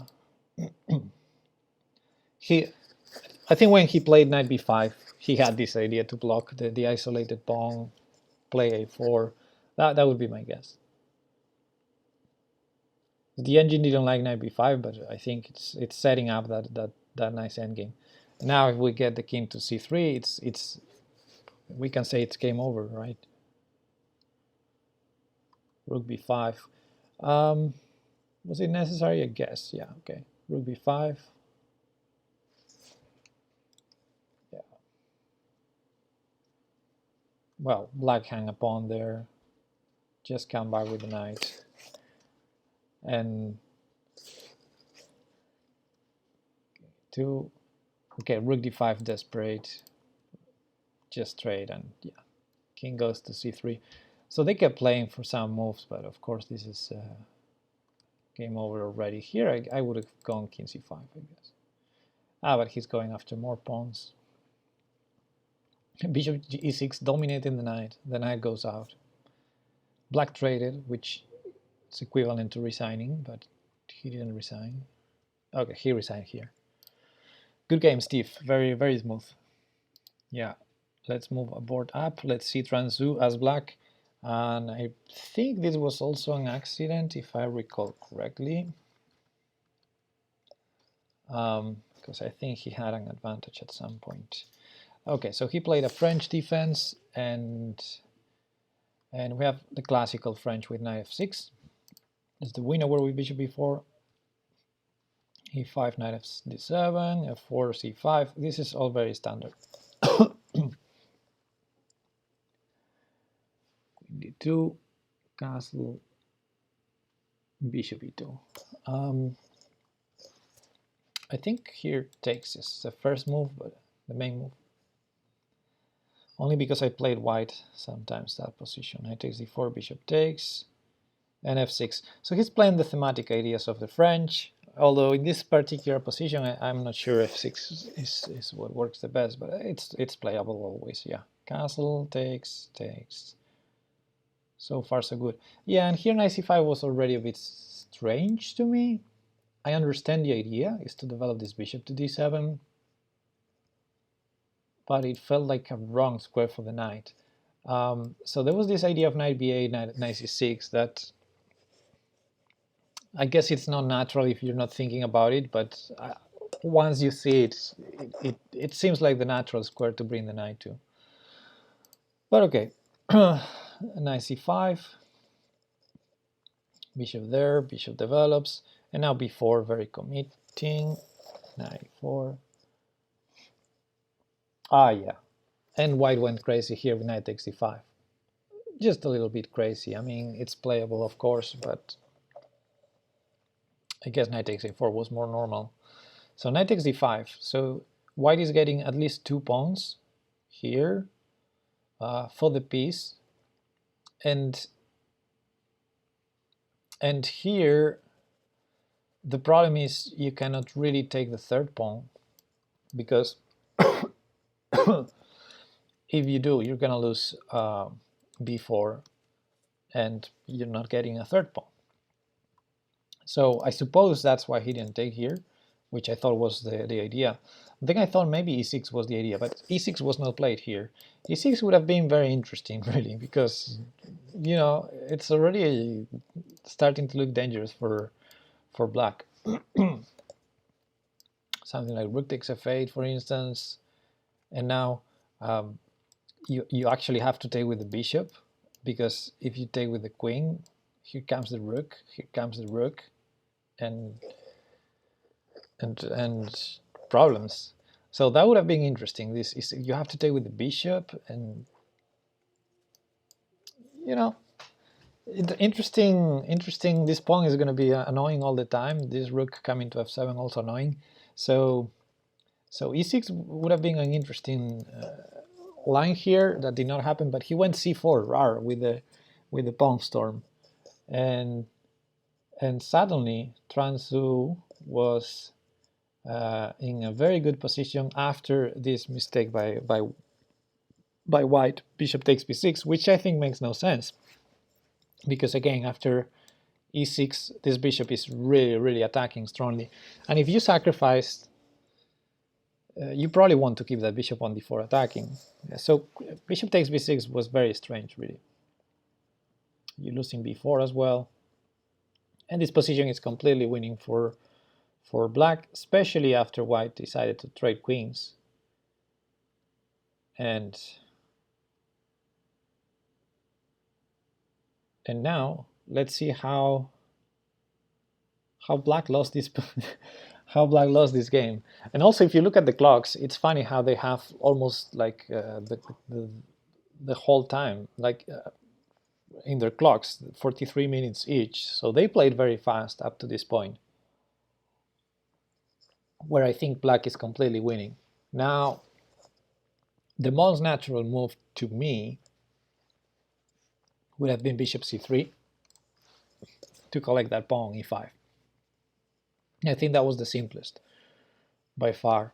But okay, maybe you can also trade rooks. I think that would make sense, maybe too. If, you know, black is a piece up. If there's a problem at all for black, is the situation of the king, maybe, and these dangerous pawns. So we gotta keep an eye on those pawns. The situation of our king is not ideal, because right now it's trapped in the corner. So okay, he played g6, which is, I think, objectively one of the best moves in the position. But I think if you play with g6, then you have to bring your king out next, and he didn't do it. So it was a bit suspicious. So here e6, yeah, bishop a bishop a4, bishop e8. Note that bishop e8 is playable because the bishop is defending the rook on f8. So bishop e8 preventing rook f7 ideas could have been interesting, but bishop a4, okay, he put it there because it's safe there. g4 and bishop e7. Again, this is a kind of position where I would start thinking about bringing the king out already. Bishop e7, not sure what's the idea. Rook b1. And here rook takes b1, which is a move that I don't like at all, because again, our main problem, if anything, is this king still in the corner, and these pawns may march at some point. So let's try to stop that. Let's try to stop those pawns from marching. Now, if we go like rook c8, the problem is, let's say they trade, they can go rook b7 next. That's the kind of thing we don't want to allow for white to get a rook on the 7th rank. So here, for instance, a normal way would have been to just trade, and you can go bishop e8, and the rook is never coming to the 7th rank. Or yeah, I'm thinking rook f8 maybe allows rook b1. That's exactly what we want to avoid. So this is the kind of thing you should be worried about as black. And even here, I suppose it's not the end of the world, but we don't need to allow that. So instead of trading, oh wait, I mean, you can trade on bishop e8. Or if you don't do that, you can just keep the position, bring the king out. But rook takes b1 precisely allows rook b7, which shouldn't be the end of the world, but a5, such a strange move, not doing anything to prevent rook b7. Marek Vas, hello. And now rook e8, which is a very passive move. I would have moved the bishop probably, regardless of what the engine says. Just move the bishop, so e7 will never happen, because if now e7 happens, you attack the pawn too many times and you win the pawn. So that pawn is still controlled. But rook e8 is like everything's passive. And rook a7, now this bishop, you know, if we allow bishop c6, it's game over. So because we put the rook here and this is still attacked, so we need to be careful with this bishop on e4. And there was a funny line here, bishop d1 attacking this pawn, allowing bishop c6, but there's bishop c5. So now the rook is free. And if the rook attacks the bishop, we could attack the bishop, and this was the funny line, which I think we should win because of the good corner. But yeah, I think here bishop somewhere also wins, because that's also funny. If they take the rook, there's checkmate. So okay, not the easiest to come up with, bishop d1, but it was funny. Anyway, if you don't see that, just, you know, bring the king out or play h6. Because the problem with bringing the king out is going to be g5 when our bishop is pinned. So you can start with h6, then bring the king out. But yeah, still this king here. And what happened in the game was bishop d8. I mean, also, if you really want to defend this pawn, do it from an active spot like b4. Now, this is terrible for this king, but at least we're defending. Chances are he played bishop d8 because he may have been concerned about a3 when bishop takes, rook takes. You know, we're losing the bishop, one of them. But of course, you can keep the bishop on this diagonal. And this is safe. I mean, white has nothing. Maybe we can't win anymore because of this. But I mean, because of our king there. But we're safe at least. I don't see anything that white can do there. But in the game, bishop d8, and now this pawn marches, because we just lost control of that diagonal. Now this is getting tricky, and it looks like apparently this position is equal, but it's that kind of equality when, you know, when the engine says you're equal, but you're a piece up, then you know you're in trouble. Yeah, it's hard. It's hard. You need to find precise moves, and black didn't find them, which is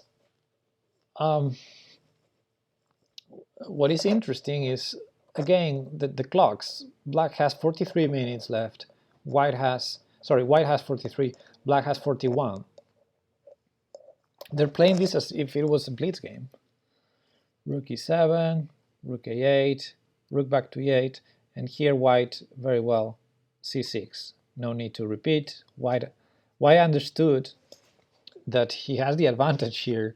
He doesn't need to go for a draw, even being a piece down, because yeah, this position is really advantageous. This bishop is pinned. This is disconnecting that. So now e7 is a threat. And yeah, bishop takes, crazy. And I thought the idea of bishop takes was to take on e6. But he played rook f8, which loses instantly. I thought his idea was to sacrifice the bishop and try to hold a rook versus rook and bishop endgame, which, you know, white should win, but you have some chances. But he went for rook f8, that loses immediately, and kudos to Whelp as white for finding here the killing shot. Rook takes bishop and e7. And well, they kept playing here for some moves, but of course this is nothing to, yeah, nothing white should have any trouble winning. And here black resigned. Okay, let's move up to our smiley board. This is board number 4, and I'm not sure. Give me a second. I think I need to refresh this. No, I don't need to refresh that. That's what actually happened in the game. All right.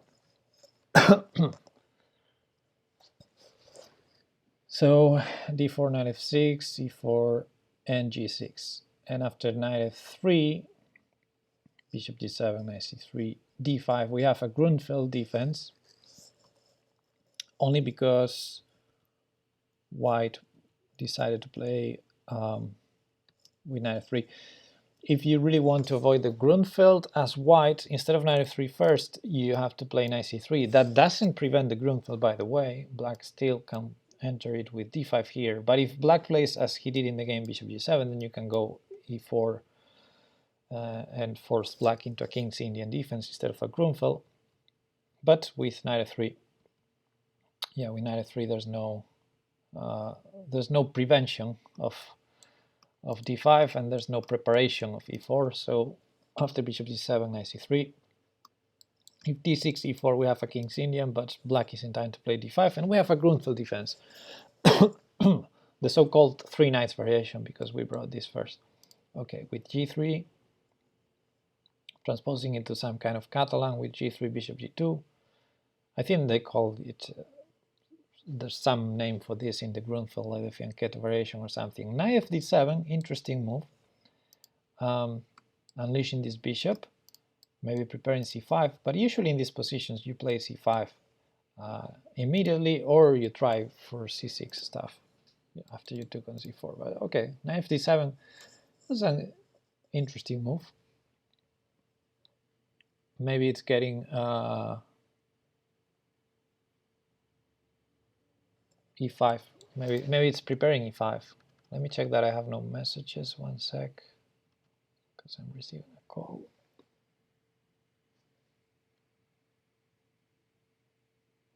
Okay, all good. Banner chess, 97 to stop 95.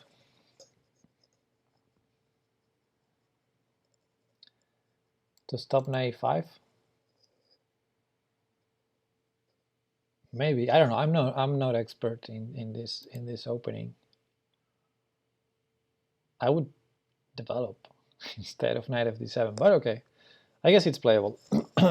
And I don't want to spend much time. I want to go to the highlights of the game, which in this case, knight 5 a lot in the Catalan. Oh yeah, knight 5 is definitely an idea for white to regain the pawn on c4, yeah.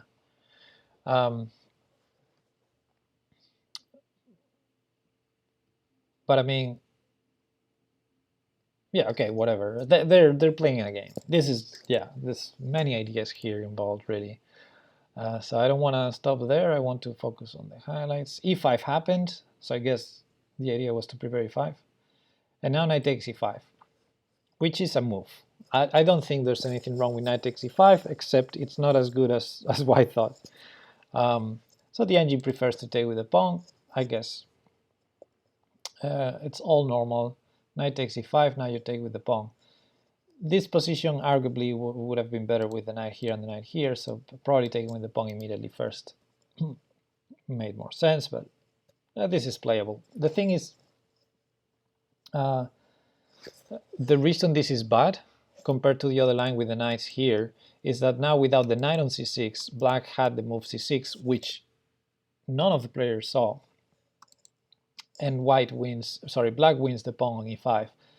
And bad luck for white if you try to attack c4. Knight takes e5, defends it, so you need to give away your bishop pair. Yeah, and both players seem to have missed c6, and a6 was played. And now the normal move would have been knight c3, and then knight takes c5, and just a game. But here white made a terrible mistake that didn't go, I mean, it did go punished, but then black so this moment of the game was important because white here saw something that didn't work and went for knight takes e7. Knight takes e7, horrible blunder. It just loses a piece. And yeah, there's no other way to explain it. You sacrifice a piece, you're a piece down. Yeah, that's what I think. He didn't see knight e5 after e6, so I think he thought that after queen takes e6 he would be getting the piece back.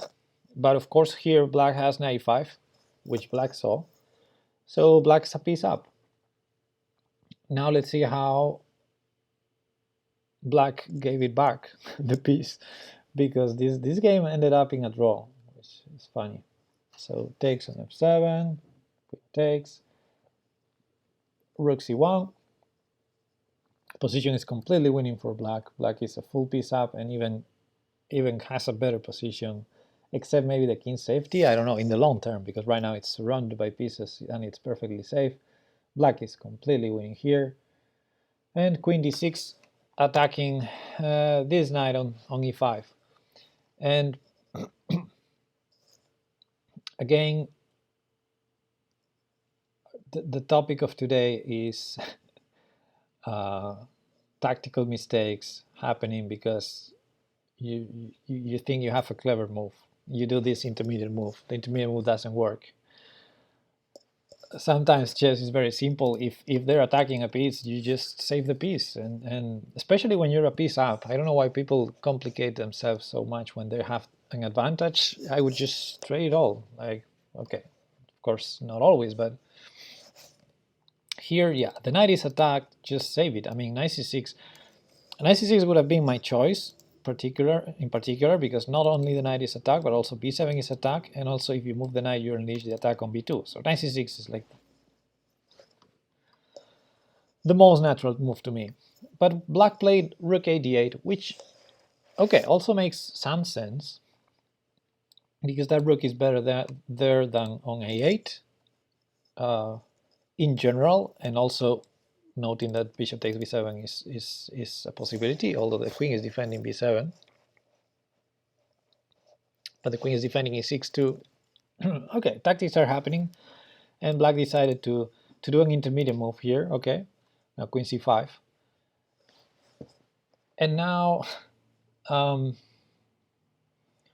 again, if it was me, I would just move the knight. You know, the knight is attacked, just move it. But black decided to play some interesting tactical idea, bishop d5, which nothing wrong with it. It's a good move, and it disconnects the attack, and it's maybe threatening to get some trades in. So white here took on e5, which is an interesting move, an interesting decision. The first idea that I would consider whether it works or not is e4, because now if this bishop moves, we win our piece back. So e4 would have been like the first instant consideration, and in, you know, let's say in the first half of a second I would think of e4. In the second half of that second I would see knight e3, and I would say, okay, e4 doesn't work. But it would be the first thing that I would consider, because why are you putting that bishop there? I mean, then the next thing I would consider probably would be rook fd1, building pressure on that. But okay, that did not happen. White decided to take on e5, which to my eyes makes black's life easier, except black didn't take that bishop now. And again, if you have the advantage, there's no need to complicate things. You have a piece attacked, move it away. But here it's even worse. They capture a piece of yours, you capture back. What was wrong with capturing back?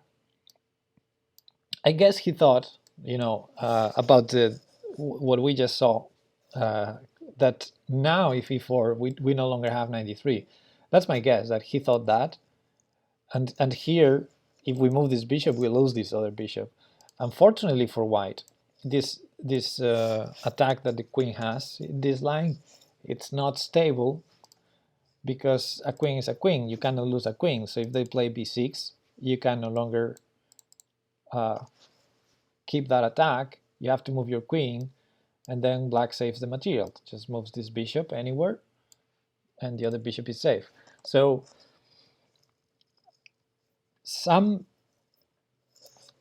I guess both players missed something. And my guess is black here missed that bishop takes e5, e4, he had b6, or maybe he saw. The thing is, he played b6 immediately, which is a horrible mistake. And then, yeah, I don't understand it. So I guess the point is, if queen takes b6, bishop takes e5, of course, but of course white has this piece under attack, so, and the queen, so he moved the queen to defend the piece. What about snapping on b2 versus e4 on g2?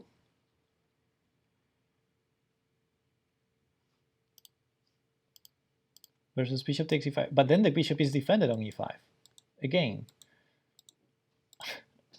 My eyes, they take a piece, you take it back. I don't, and you work with that. That would be like my first line I would calculate.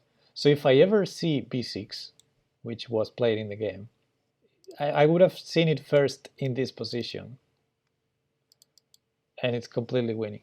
Now bishop takes g2 here. Now the bishop is defended. So after king takes g2, it's material equality again. White regained the piece. Ah, you have rook d5. Wait a sec. Then you have to go bishop g7. Okay, so in this position you have to go bishop g7. Yeah. And if I count correctly, white is a pawn up. Of course, this is still a messy line, but they're both hanging the same kind of material, right? Rook on f1, rook on f8.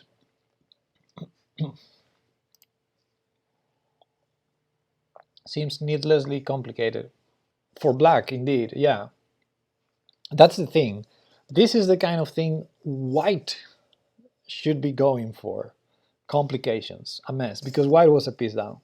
Black should be looking for the simplest way to get into a piece up endgame. I don't know. So it's a bit weird that both things. First, that white takes here, because to me, white should be looking for complications, not for simplification. And it's a bit puzzling to me that black here doesn't go for the simple take back, instead b6. Thought maybe black could trade more stuff. And maybe chances are, here's what I thought, maybe he missed queen e3, and maybe he only saw queen d4, so then he saw bishop g2 wins, because it wins. So maybe he missed queen e3, that's my guess. But okay, after queen e3, bishop was pinned, but there are no pawns to attack it, so after f4, black can win a pawn, but nothing else. So here some trades happen, and we got into an endgame. Queen f3 I like a lot, and taking with the pawn I like a lot, because this will happen, otherwise black is not regaining that pawn. So we get to this endgame that's completely and utterly drawn, except some things happen here. We still have some excitement in this endgame. So this endgame can be drawn in many ways. Here, a very strange move happened, because if it was me, I would play king e3 in a heartbeat. Because I don't mind if I'm going to be a pawn down, because probably white is going to be a pawn down here, probably. But I want to have a king. But he played king g1, and now white doesn't have a king. Yeah, so I don't like this for white, even if you hold the position. And black played b5, which I don't think was necessary. I would have gone with the king up. But now after b5 takes, if it was me, as white, I would have played rook c7 and offer a draw, because none of us have a king. But instead, rook check happened, king up, rook check happened, king up, h4, interesting, push, there's a checkmate threat, so good job. White is setting up a checkmate threat. Now if b3 didn't happen in the game, this would have been a checkmate. Yay! But black saw. And now white wins a pawn. Rook check, king goes back, pawn takes. Still not enough to win, but b3 apparently an inaccuracy. Yeah, this is not an easy endgame, and this is coming, f4, f5, and black needs to be a bit careful. Apparently b3 was a bit inaccurate, rook behind, but okay, this should be a draw still, I believe. And rook c7, rook b7, I like it. King h8, yeah. f5. Hey, they're Nomad! Long time no see, how are you doing? King there. f6. Okay, I need to speed up because I have like 20 minutes left. I need to see this and 3 more games. Okay, rook check, which is very suspicious. Again, we said white has no king, and probably if black just stays, this is not dangerous. This is really not dangerous. So, drowning assignments as usual. Drowning, okay. But rook b1, now white has a king, sort of. Now, black's idea was b2, which is nice. But now, this is a funny thing, because this is a winning position for white, and the game ended in a draw after the moves check, king f7, check, king g6, sorry, king f8, check, king f7, check, king f8, check. So they repeated, and here the game was declared a draw. So this is funny, because the position is winning for white. We all know that white has these 2 squares for the king. That's an important fact. White can go king h2, king g2. And we know that king f2 loses, right? We all should know that. I mean, loses. Well, it does lose. Let's put it on the board. So we'll see this trick. In this case, maybe it doesn't lose because we have check, check, check, check until the king goes out, then we have f7. So in this case, it's a draw, but by a miracle. But yeah, we can't get the king out. The king has to remain in these two squares. Also, if we go up, there's a check and promotion. So in that case, we lose. In this case, we lose. Check and promotion. So the king is trapped in these two squares, but the good news for white is it has those two squares, so we can always lose tempo to put black in Zugzwang, and that's key to win this endgame. So the way to win this would have been, we need a triangulation, which is funny, because if we play king h2 here, black needs to move, right? So black doesn't want to get the rook out of this square, because then we take on b2. So black needs to move the king. Where to put the king? Well, I guess king g6. Now, if we don't do anything, this king will take here, and this rook will go to f1. So for instance, let's say we go king back to g2, he will probably repeat the position with king f7. But if we go rook here, which is the idea to win, is to keep this king out so we can play f7. Now if he takes here and we go f7, there's rook f1, because our king is on h2, and this is a draw.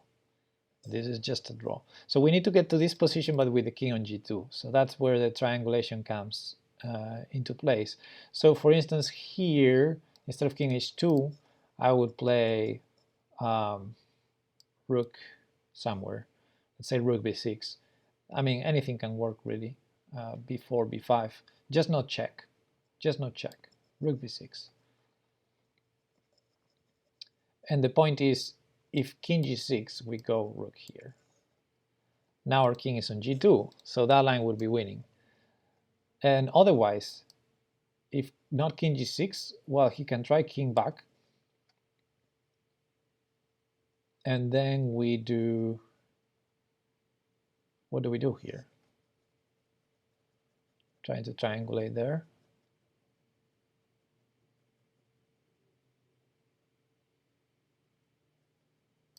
Yeah, I would go rook b7. Yeah, I see it now. So rook b7, if he doesn't want to lose this pawn, king g8 or king e8. Then we go king h2. He has to move the king. Check. King here. And now king g2. Zugzwang. King g6, rook b7. And now again, after this, there's no rook f1. So it was winning for white, but tricky. Tricky.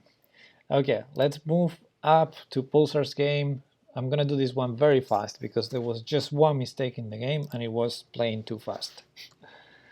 As usual, playing too fast the opening. So we have e4, e5, knight c6, bishop c4, and bishop c5, and we have b4, the so-called Evans gambit. Now, if you play e4, e5, if you play e5 against e4, and then you play knight c6, you need to be careful with castling short, because if you don't castle short too soon, some sacrifices may happen, right? Or some attack. So here the two common moves are bishop c5 and knight f6. Knight f6 allows knight g5, and you need to know what you're doing here. You need to know d5 and those lines. And if you play bishop c5 to then play knight f6, you need to know the Evans gambit. So here, what black should do, my opinion, is to take the pawn with the bishop. And then after c3, you have couple good options here to choose from: bishop a5, bishop e7. Bishop e7 more solid, but bishop a5 if you want to play for the wing maybe. And then you need to be very humble with your development, complete development, and be safe, probably give the pawn back. But bishop b6 was played in the game. This is no bueno. And here, if you look at what an engine gives you, or even the database, because people are really prepared, if masters are prepared, is a4 RAR, and white is doing quite well. But I like what white did here, even though the engine doesn't like it, b5. And I've played this in Blitz myself as white, because it's already problems for black. Black needs to be very careful. So yeah, what black did so far is a bit suspicious. Here the main reason b5 is not a good move is due to knight a5. But again, this is the kind of thing that I would be really concerned as black if I don't know what I'm doing. Because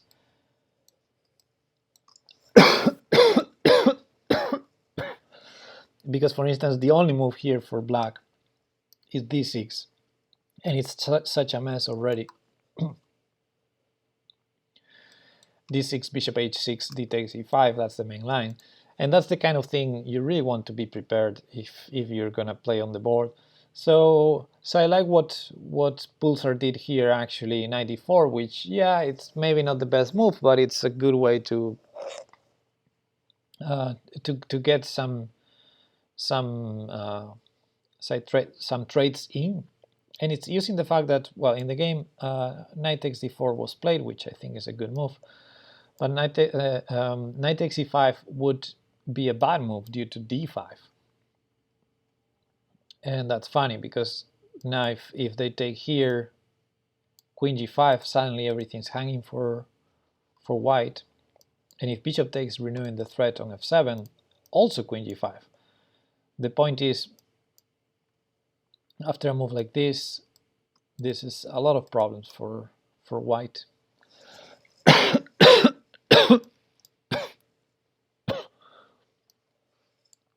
Yeah, how do you defend that rook?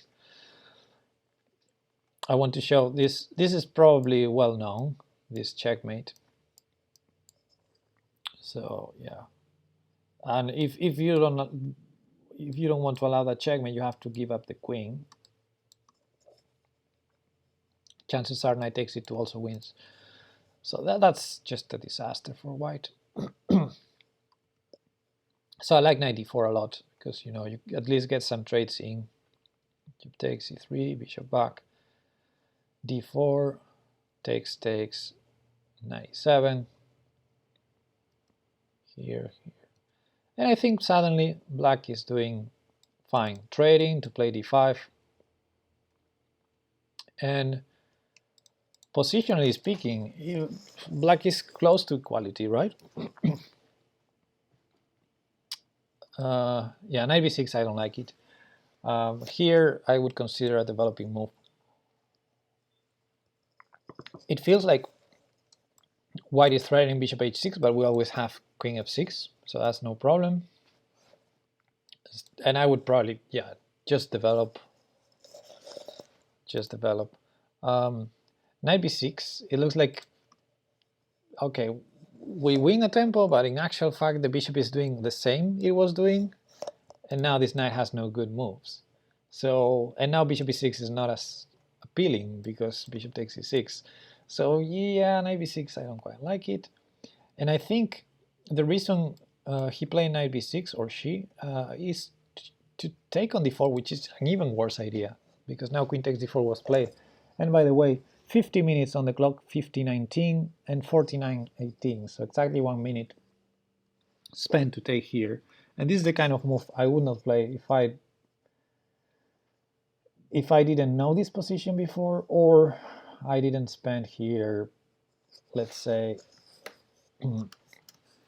20 minutes, because this is like a suicidal move, opening that many lines when we're behind in development and our opponent has all the pieces active pointing towards our king. Yeah, queen takes d4 is such a suicidal idea. I wouldn't even consider it. Yeah, and it was played like instantly, which is, yeah, not great. And now white actually did it very, very well, bishop a3. The point is, after rook e8, which did not happen in the game, all the pieces are really, really, really active, rooks are connected, and let's say rook fd1, this queen starts being uncomfortable. We may need to allow bishop b2, which is really annoying, and then we're going to have to create some weaknesses to save those threats. and also c7 is hanging. So at the very least, yeah, we're going to be a pawn down. I think it's. I mean, we're a pawn up. At the very least, white will regain the pawn and have a very pleasant position. Queen takes c7 will hit f7 as well. This is so ugly. But in the game, also instantly, 49-18 to 49-43, spending just seconds, rook d8, horrible blunder, and white, as you can see, 30 minutes, white used the time and found the best continuation, rook, any rook really, to d1, and black needs to resign. Black tried queen f6, only move that defends the rook, and white found the killing blow here, which if you didn't see the game, I'm gonna leave this position here for a minute. If you want to share in the chat, white has actually several ways to keep the edge, but one that's immediately over. Bishop b2, exactly, wikidog. And white found it, bishop b2. And yeah, I would say causing immediate resignation, but black decided to hang mate instead. Queen g6, rook takes. Yeah, bishop b2, crisscross. Queen overworked. I don't know. It's so overworked that I can't even draw arrows. Yeah. Nice touch, bishop b2. Of course, this would hang the same mate, exactly. But all right, so well done, Ryzalis. 28 minutes left in the clock, and Pulsar, 50 minutes left. What can I say? I mean, yeah, too fast for this time control. Okay, let's move on to board. I have to go really fast over these last two games. Thankfully, the last one is mine, so I know what to say, I guess. I don't know. Anyway, HampshireHawk, board number 2. And we have Ruy Lopez. Yeah, this was a messy game.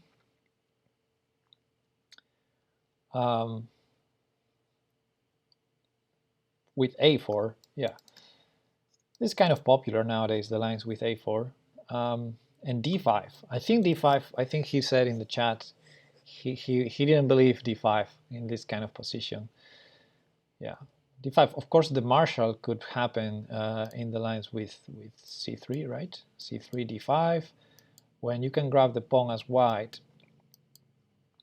But bishop d6 is coming, queen h4 is coming, then after g3, queen h3, rook e8, bishop g4, the Marshall, you know. But against a4, hey Manus Purs, yeah, d5 is always an idea, definitely. It's something that black is looking for sometimes. If you can play it, that's fine, but here apparently a takes b5 was better, which makes a lot of sense because the rook is undefended on a8, right? So yeah, I guess both players overlooked this, a takes b5. Anyway, a takes d5 was played, knight a5. Oh yeah, I remember this moment. This is one of the highlights of the game. Here, again, if it was me, they capture a piece, I would take it back. It takes b3, and I think white is perfectly fine. And knight c6 is a threat. In the game, he went for knight c6 in an instant. If you look at the clock, 43:12, 43:45, he went instantly to play knight c6, which allows that knight was defending g4. It's no longer defending g4, so it allows bishop g4. And now white started thinking, spend some time on this move, because now this is getting messy. Yes, Manus Purs, I did. So f3 was apparently the best move, but I understand it's not appealing. he found knight takes d8, which is a forcing, more or less forcing line, because bishop takes c1 is forced, then c takes b3. And now, if black plays bishop takes b3, I think black would be doing quite okay. There's still some complications, but knight c6 hitting this bishop could be one line. Black is perfectly fine here with the bishop pair. But for some reason black played rook 8 takes d8 instead, and now white is fine. Before, okay, a bit anti-positional, but I guess it's fine. And here c5 using this, and white very cleverly, very well developing, not caring about d4, because otherwise you have developing problems, which is definitely a difference with some of the games we've seen so far. People care too much about the material and not the position, but HampshireHawk playing very well here with 92, then with bishop f4, then now with rook c1, and position is more or less balanced. I think black has maybe a slight advantage because, you know, defended pass pawn, these double pawns here, but position should be more or less balanced. Now after rook c1, something really strange happened. Black could have kept some pressure with g5, for instance. There were other moves. Just, you know, the position is comfy for black. Space advantage. But black made a very strange decision here. Hello, Bailel. Which is rook c5. Offering to enter a game that I'm not sure. I think it's good for white. Because after rook takes c5, bishop takes c5. Look at that horrible bishop with those pawns. And also our king is so close. Feels like white is gonna take one of those pawns and have a good endgame. More surprisingly, white didn't take. Rook c4. And after knight d5, bishop e5 hitting the pawn. Knight b6, mistake, but already, I mean, d3 was the best move. Saving the pawn that was attacked. Strange. Okay, knight b6 hitting the rook. And can I move? Sorry. It froze for a sec. Yeah, knight b6 hitting the rook and the bishop. And now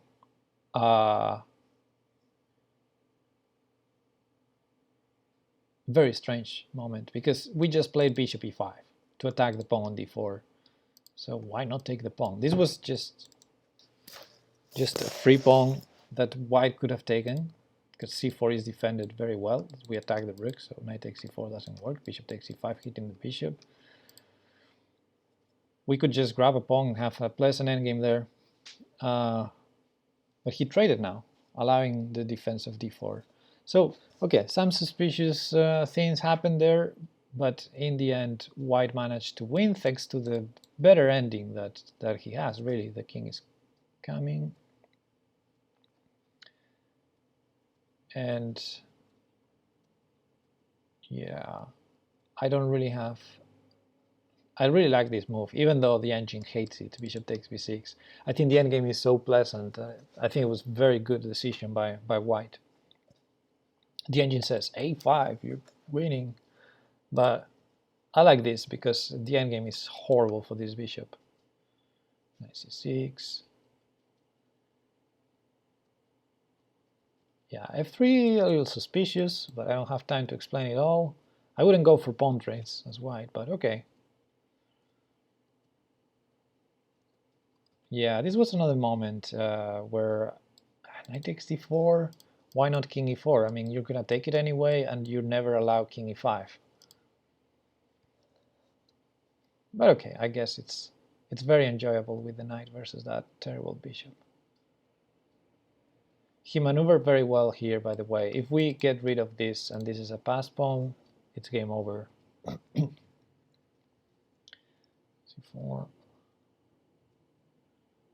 Yeah. And now this is like the worst nightmare for a bishop against a knight. Having all the pawns in the wrong color. Here knight c4 already winning this pawn, but okay, he went for repetition there. He keeps dancing with the knight. He will eventually get there. Yeah, domination. More maneuvers. Can't allow knight takes h4. Check. Finally, the a5 pawn will hang after we get our knight to c4. There. He took with the knight, of course you can take with the king and save b2. But then he wins another pawn. Okay, and then he converted this. There's only maybe one more thing to show this moment. So very nicely here he played 97, spending not a lot of time, so good instincts by HampshireHawk. b6 would have been an immediate draw. Bishop takes b6 and stalemate. So there's that. Yeah, instead he played 97 very well, and black allowed this beautiful checkmate. Well done, Hampshire. Okay, let's see if I can show my game in like a couple of minutes, because I'm taking too long with this. I'm sorry. All right, maybe I'll spend 5 minutes, but that's the maximum I can spend. So I was black against Rex, and I was ready to play the Najdorf. That's why I played c5, because I saw he was lately playing the Najdorf, which is this with bishop g5 f4. So I got some preparation here in this line, which didn't happen in the game. I just wanted to show. So here there's yeah, some line with knight bd7. That's pretty interesting, one anti-theoretical, but the main move is e6, and I saw he plays consistently f4, so I was I was ready to play this. There's queen b6 here, the poison pawn variation, where if white wants, there's some forcing lines that, you know, to make a draw. So my preparation against that was to play h6 first, which is a very minor line. It's not the main one in the database, and not the second or the third one. I think there's bishop e7, knight b7, queen c7, but this h6 line is tricky. Point is, bishop takes, queen takes is actually very pleasant for black, while bishop h4, queen b6, now the lines with the poison pawn are more fresh. Let's put it that way. So I had looked at some lines here. So in the game didn't happen. In the game he played the closed Sicilian with f4, which I also thought he played from time to time. But I didn't prepare anything particular against it, just play with e6, d5, because I think there's nothing wrong with that. Okay, so in the game this happened. Takes, takes. I was ready to trade queens and go into that kind of position. Bishop e7 was very flexible, because trying to remember what I calculated here. Dun,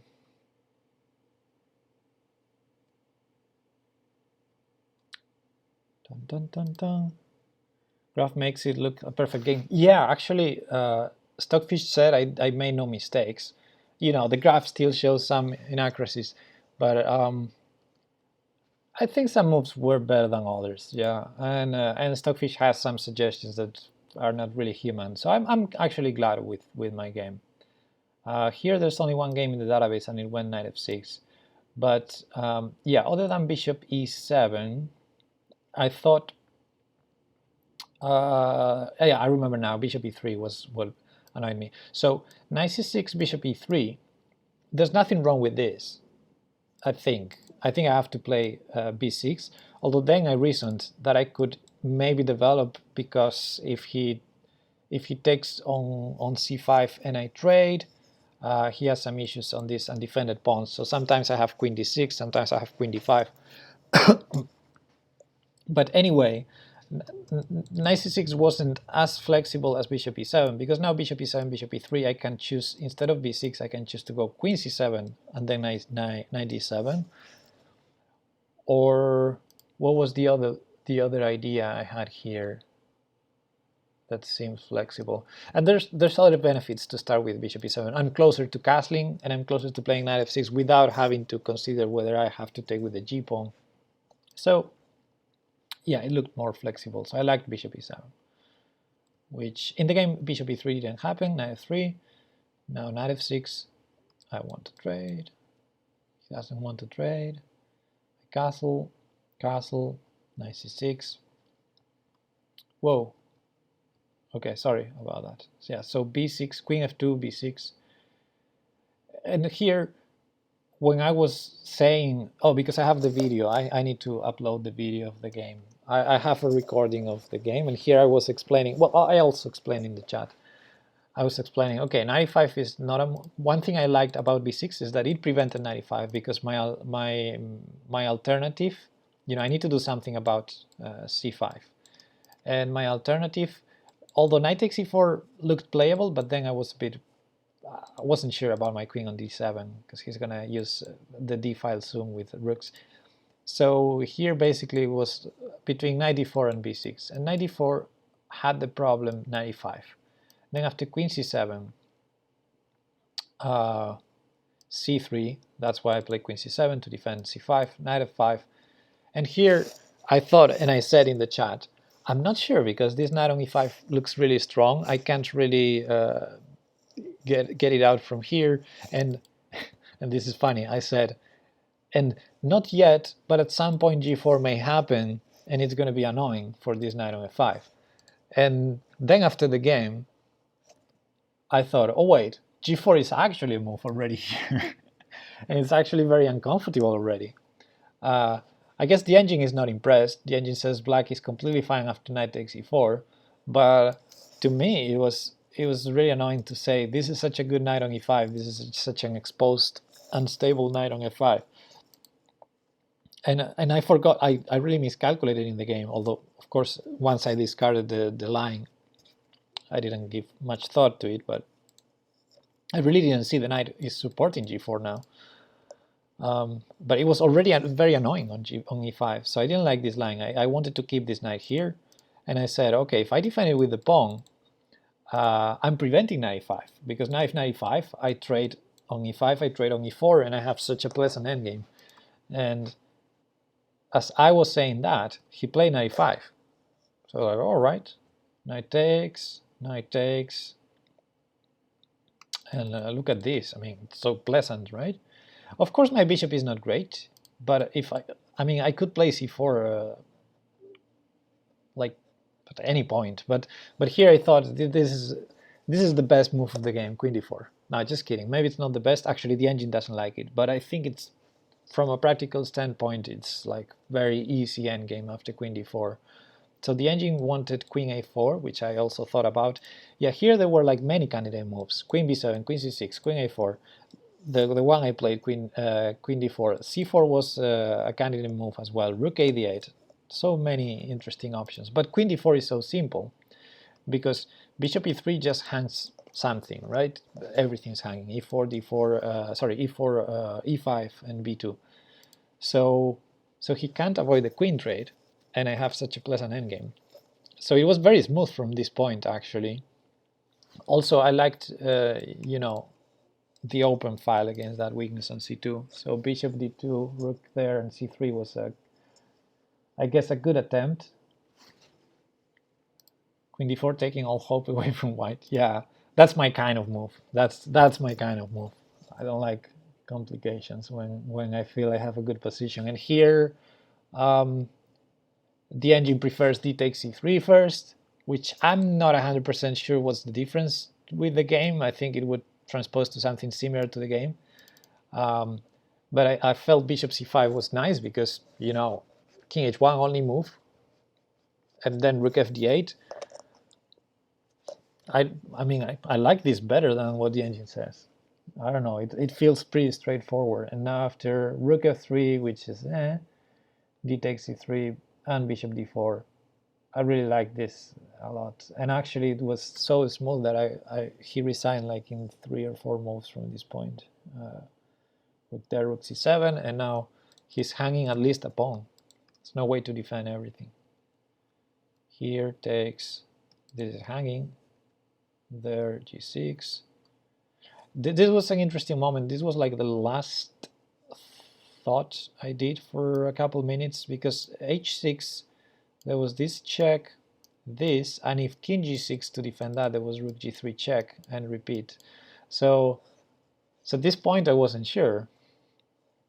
This may still be winning with rook takes e5, rook takes f7, but you know me, or some of you know me, I don't like giving absolutely any counterplay at all. So g6, and yeah, and he resigned here. But yeah, it was pretty smooth.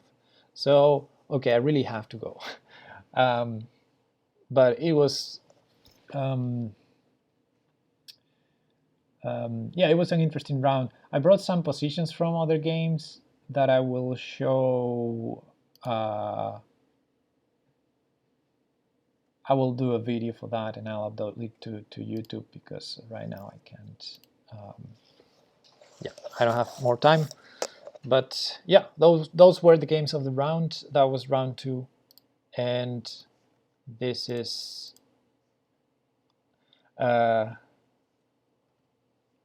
round 3. So that was round 2. We lost, but hopefully we will do better in round 3. Yeah, thanks, Mobile Chess. It always takes me more than I think. Okay, so we have some games on Friday, couple games on Saturday. My game still not scheduled, but it will be probably on the weekend as well. And yeah, I'll upload, I'll export this to YouTube, and I'll record whenever I can another video with those. I have like other 7 positions from interesting games from the round as well. Good luck, unless you come up against my team. Okay, thank you, and good luck to you too, Mobile Chess. Okay, guys, have a nice day. Bye.